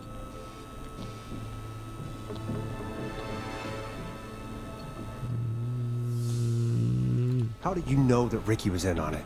Teddy and Ricky were as close as anybody. I can't believe for a second that Ricky didn't know the plan. I never told... Damn it! Ricky told us. He just told us. He and George would both be alive still. Well, if Ricky weren't dead, we could have heard his side of the story. Ja, It was just a stupid prank. wir hätten nicht die richtige Nummer übermitteln sollen. How can you still say it was just a prank? Oh, come on! Oh, God! Oh. You made George think Jason had been murdered. He thought his best friend was dead. And so tonight you stabbed him for real? It's the role he wanted to play. Jason's still alive, Marie. He was with a friend. We talked her through how to stop the bleeding and got him professional help just in time. Oh. Well, shame he didn't have the good sense to die earlier. He's gonna regret that. Enough about him. Me and George took off running, but somehow we got separated in the woods. I ended up near the bottom of Whistling Point, and when I noticed George wasn't with me, I panicked. And then, I don't know how he snuck up on me, but the whistling man grabs me. I scream, and he starts laughing, telling me it's just a joke. I can stall for time here. Okay. Wie hast du dich gefühlt? Ist gut. How did you feel in that moment? I felt like nothing was real. I felt small Was machen? and confused. And Who was under the mask, Marie? Who was the whistling man? it was Chuck. Chuck Brody. Laughing away. But then he stops. And he's looking up. At the top of Whistling Point. What was he looking at? Teddy, what happened next? Nothing. I mean, it was just Teddy? George Teddy. fell off Whistling Point.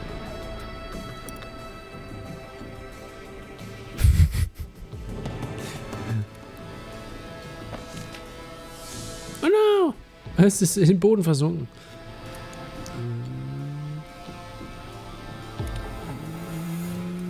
Where were you when it happened? You pushed him. You were up there. You were dressed as the Whistling Man too, and I didn't push him, God damn it! I just chased him up there and he kept backing up. When I saw he was about to go over, I reached out. That's what you saw. you liar. It's not my fault. He didn't know it was a joke. If he'd had any brains, he would have realized. Ugh. You bitch. You witch oder you bitch? After all you did. Moment mal, ist Mary die Schwester von Peggy? Oder? Theorie. If she's lying, why the cover-up? My future was at stake, Nash. You know what it's like. People like us are bred for bigger things. I'm going to be the mayor of this town, Forrest. And then governor. And then And the president. what happened that night was tragic. It should never have happened. But it was a mistake. It was just a stupid joke gone wrong.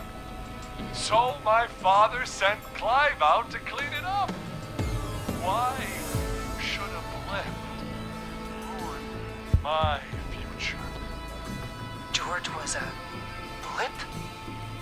Blip. He wasn't a blip, Marie. His father covered it up from there. I searched for George's body all night, but You never found his body, Marie? I looked all night. Jogger found him the next morning, washed up on the river. Instead of telling the truth, she lied. She said she found him in the reservoir. Our jazz runner, Sandra Sharp. Everyone was in on it, Forrest. Even the coroner wrote a fake report. Said George was drinking. That he just got himself into trouble. And I saw. I'm sorry. If Dr. Sullivan had survived, then maybe... there's no excuse for what she did, Forrest. I did my part. I tried everything I could think of. I even went to the newspaper, but no. That coward killed the story. But Maurice Russell is dead now. Oopsie.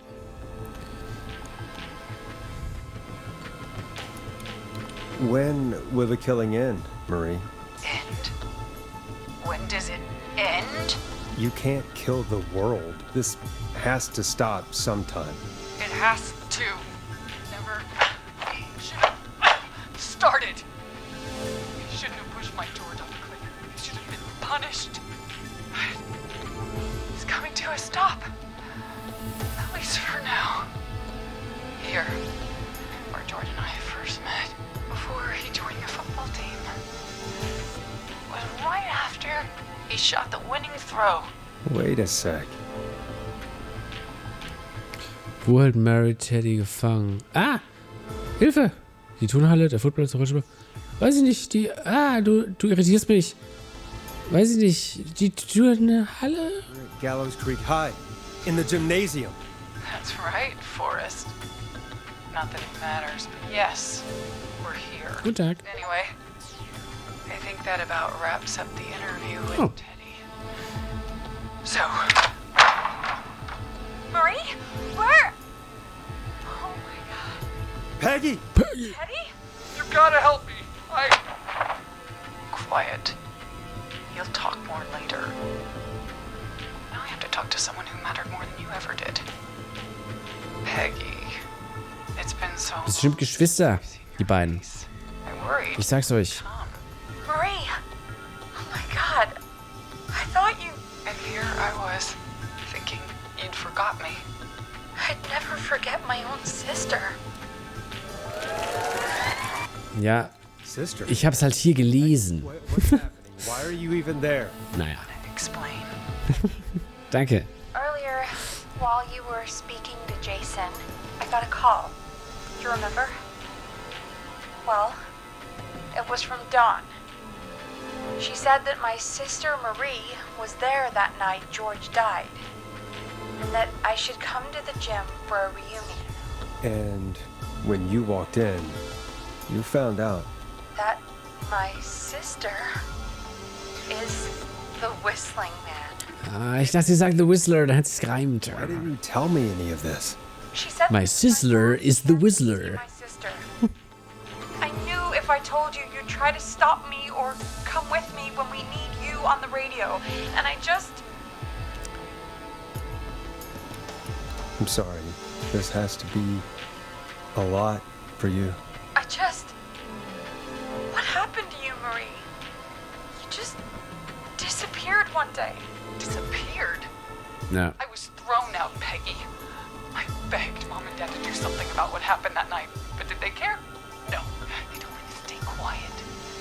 They only cared when they learned I'd been with George. And Marie, I'm so sorry. I never knew. it's not your fault. Really, it's Mom and Dad I should be seeing right now. But since they're dead and gone, well, I'll have to settle for the next best thing. Reime sind da, um sie zu nutzen. Reimen sind zum Reimen da. Ja. Next best thing? Do you mean? Someone has to pay for what they did. Marie, Verlangen. please. Mom and Dad are gone, Peggy. Ist ein bisschen weit hergeholt jetzt, oder? You forgot me, Das ist aber Willkür. just like the rest. You forgot. Marie, Peggy never forgot about you. Ja, Kid, hier. Mouth shut. Hier, ich hab den Beweis. The card from you. She kept it here. Hier. What card? The card you made me for my 8th birthday. What does it say then? Happy birthday, Peg. Now you're great and 8. Love, M. Jetzt bist du 8 und hast Prachtes. Well, I never forgot you. Well, no one's gonna forget now. Peggy, no!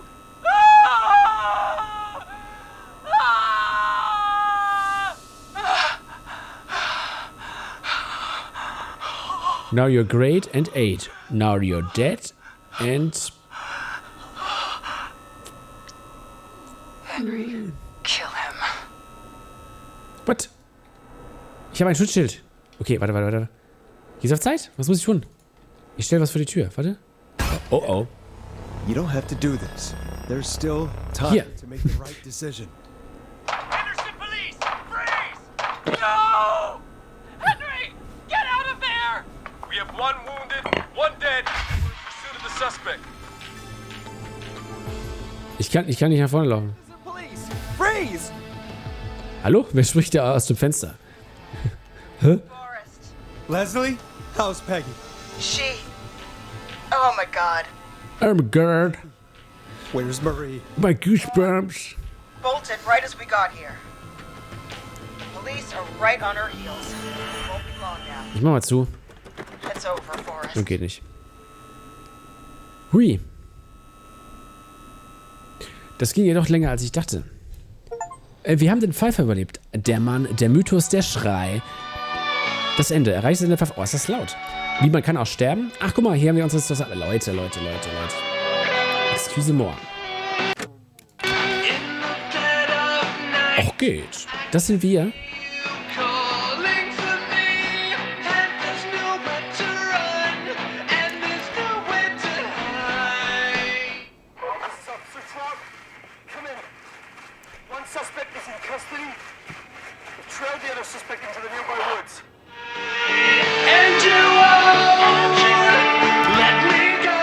Yeah! Wir haben es geschafft. Hier gibt's eine Pizza für umsonst.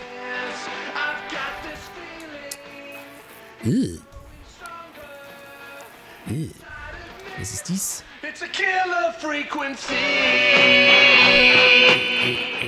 Okay. Aber da haben wir doch ja schon einige nicht getötet. Muss man schon sagen. Gute Arbeit. Vielen Dank. Hot Dave hat überlebt, das ist gut. Teddy Gallows Jr., Heather, Jason, Chad. Ja, Peggy leider. Das ist schade. Positiv denken. Ja, genau. Nicht auf die Toten. Life is for the living. Deswegen, die haben wir gerettet.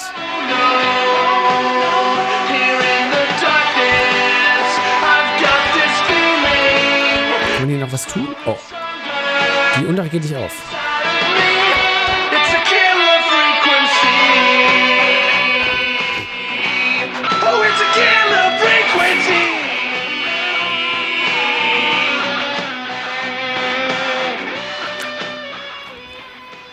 Ich weiß nicht, ob man hier was tun kann.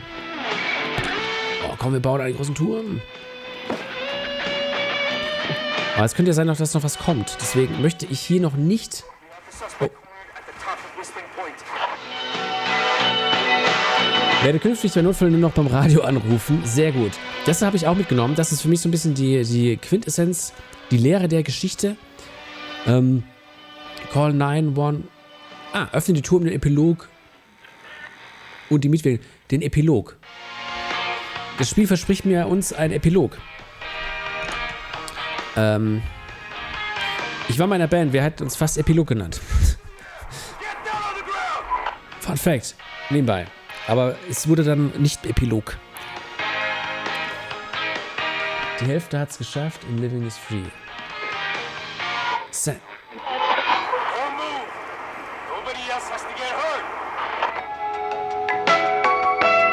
Ich werde negative Erlebnisse mit Sitcom untermalen hilft. Sehr gut. Das finde ich auch gut. Fat Kraken Studios.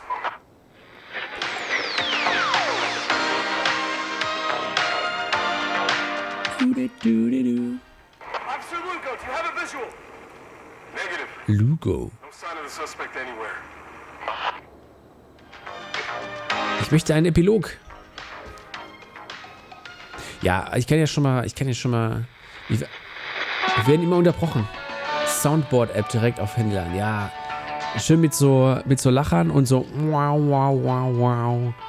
Und dann immer in jeder Lebenslage einfach rausholen. So, du bist auf, weiß ich nicht, du hast einen Job, bist ein Bewerbungsgespräch, holst das Ding raus, Halleluja. Oder bist auf einer Beerdigung und dann so, ja, jeder kondoliert, ja, voll lang. Du holst dann deine App raus, machst dir so, weiß nicht, wow oder so. Es ist einfach immer gut, es ist immer gut. Finde ich gut. Werde ich auch sofort tun.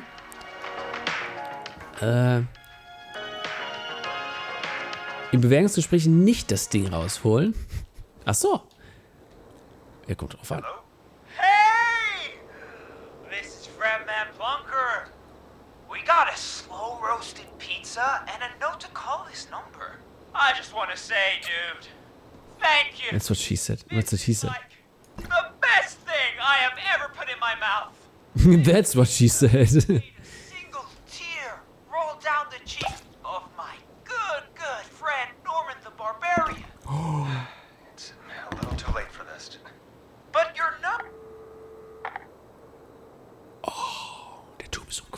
Okay, Leute. Gute Arbeit, gute Arbeit. Wir haben es geschafft, zurück zum Desktop, beziehungsweise zurück zum...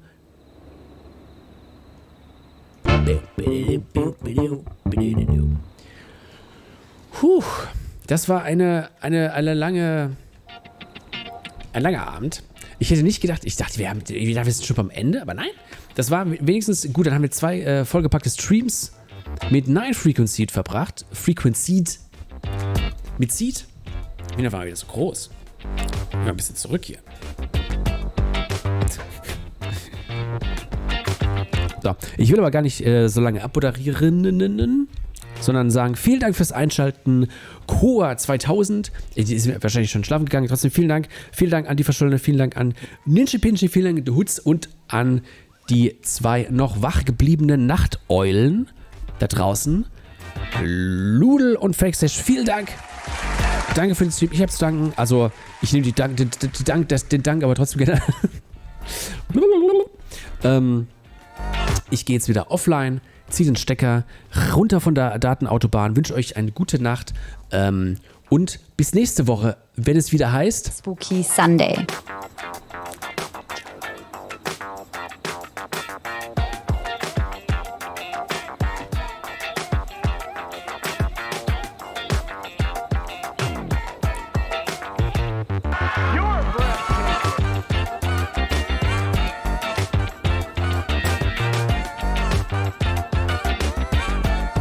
Spooky Sunday.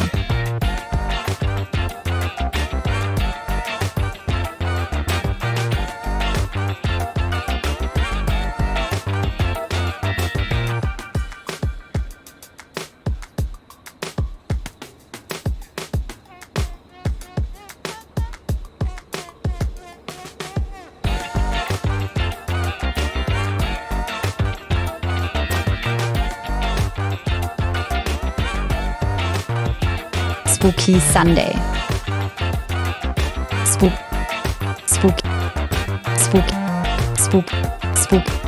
Spooky Sunday.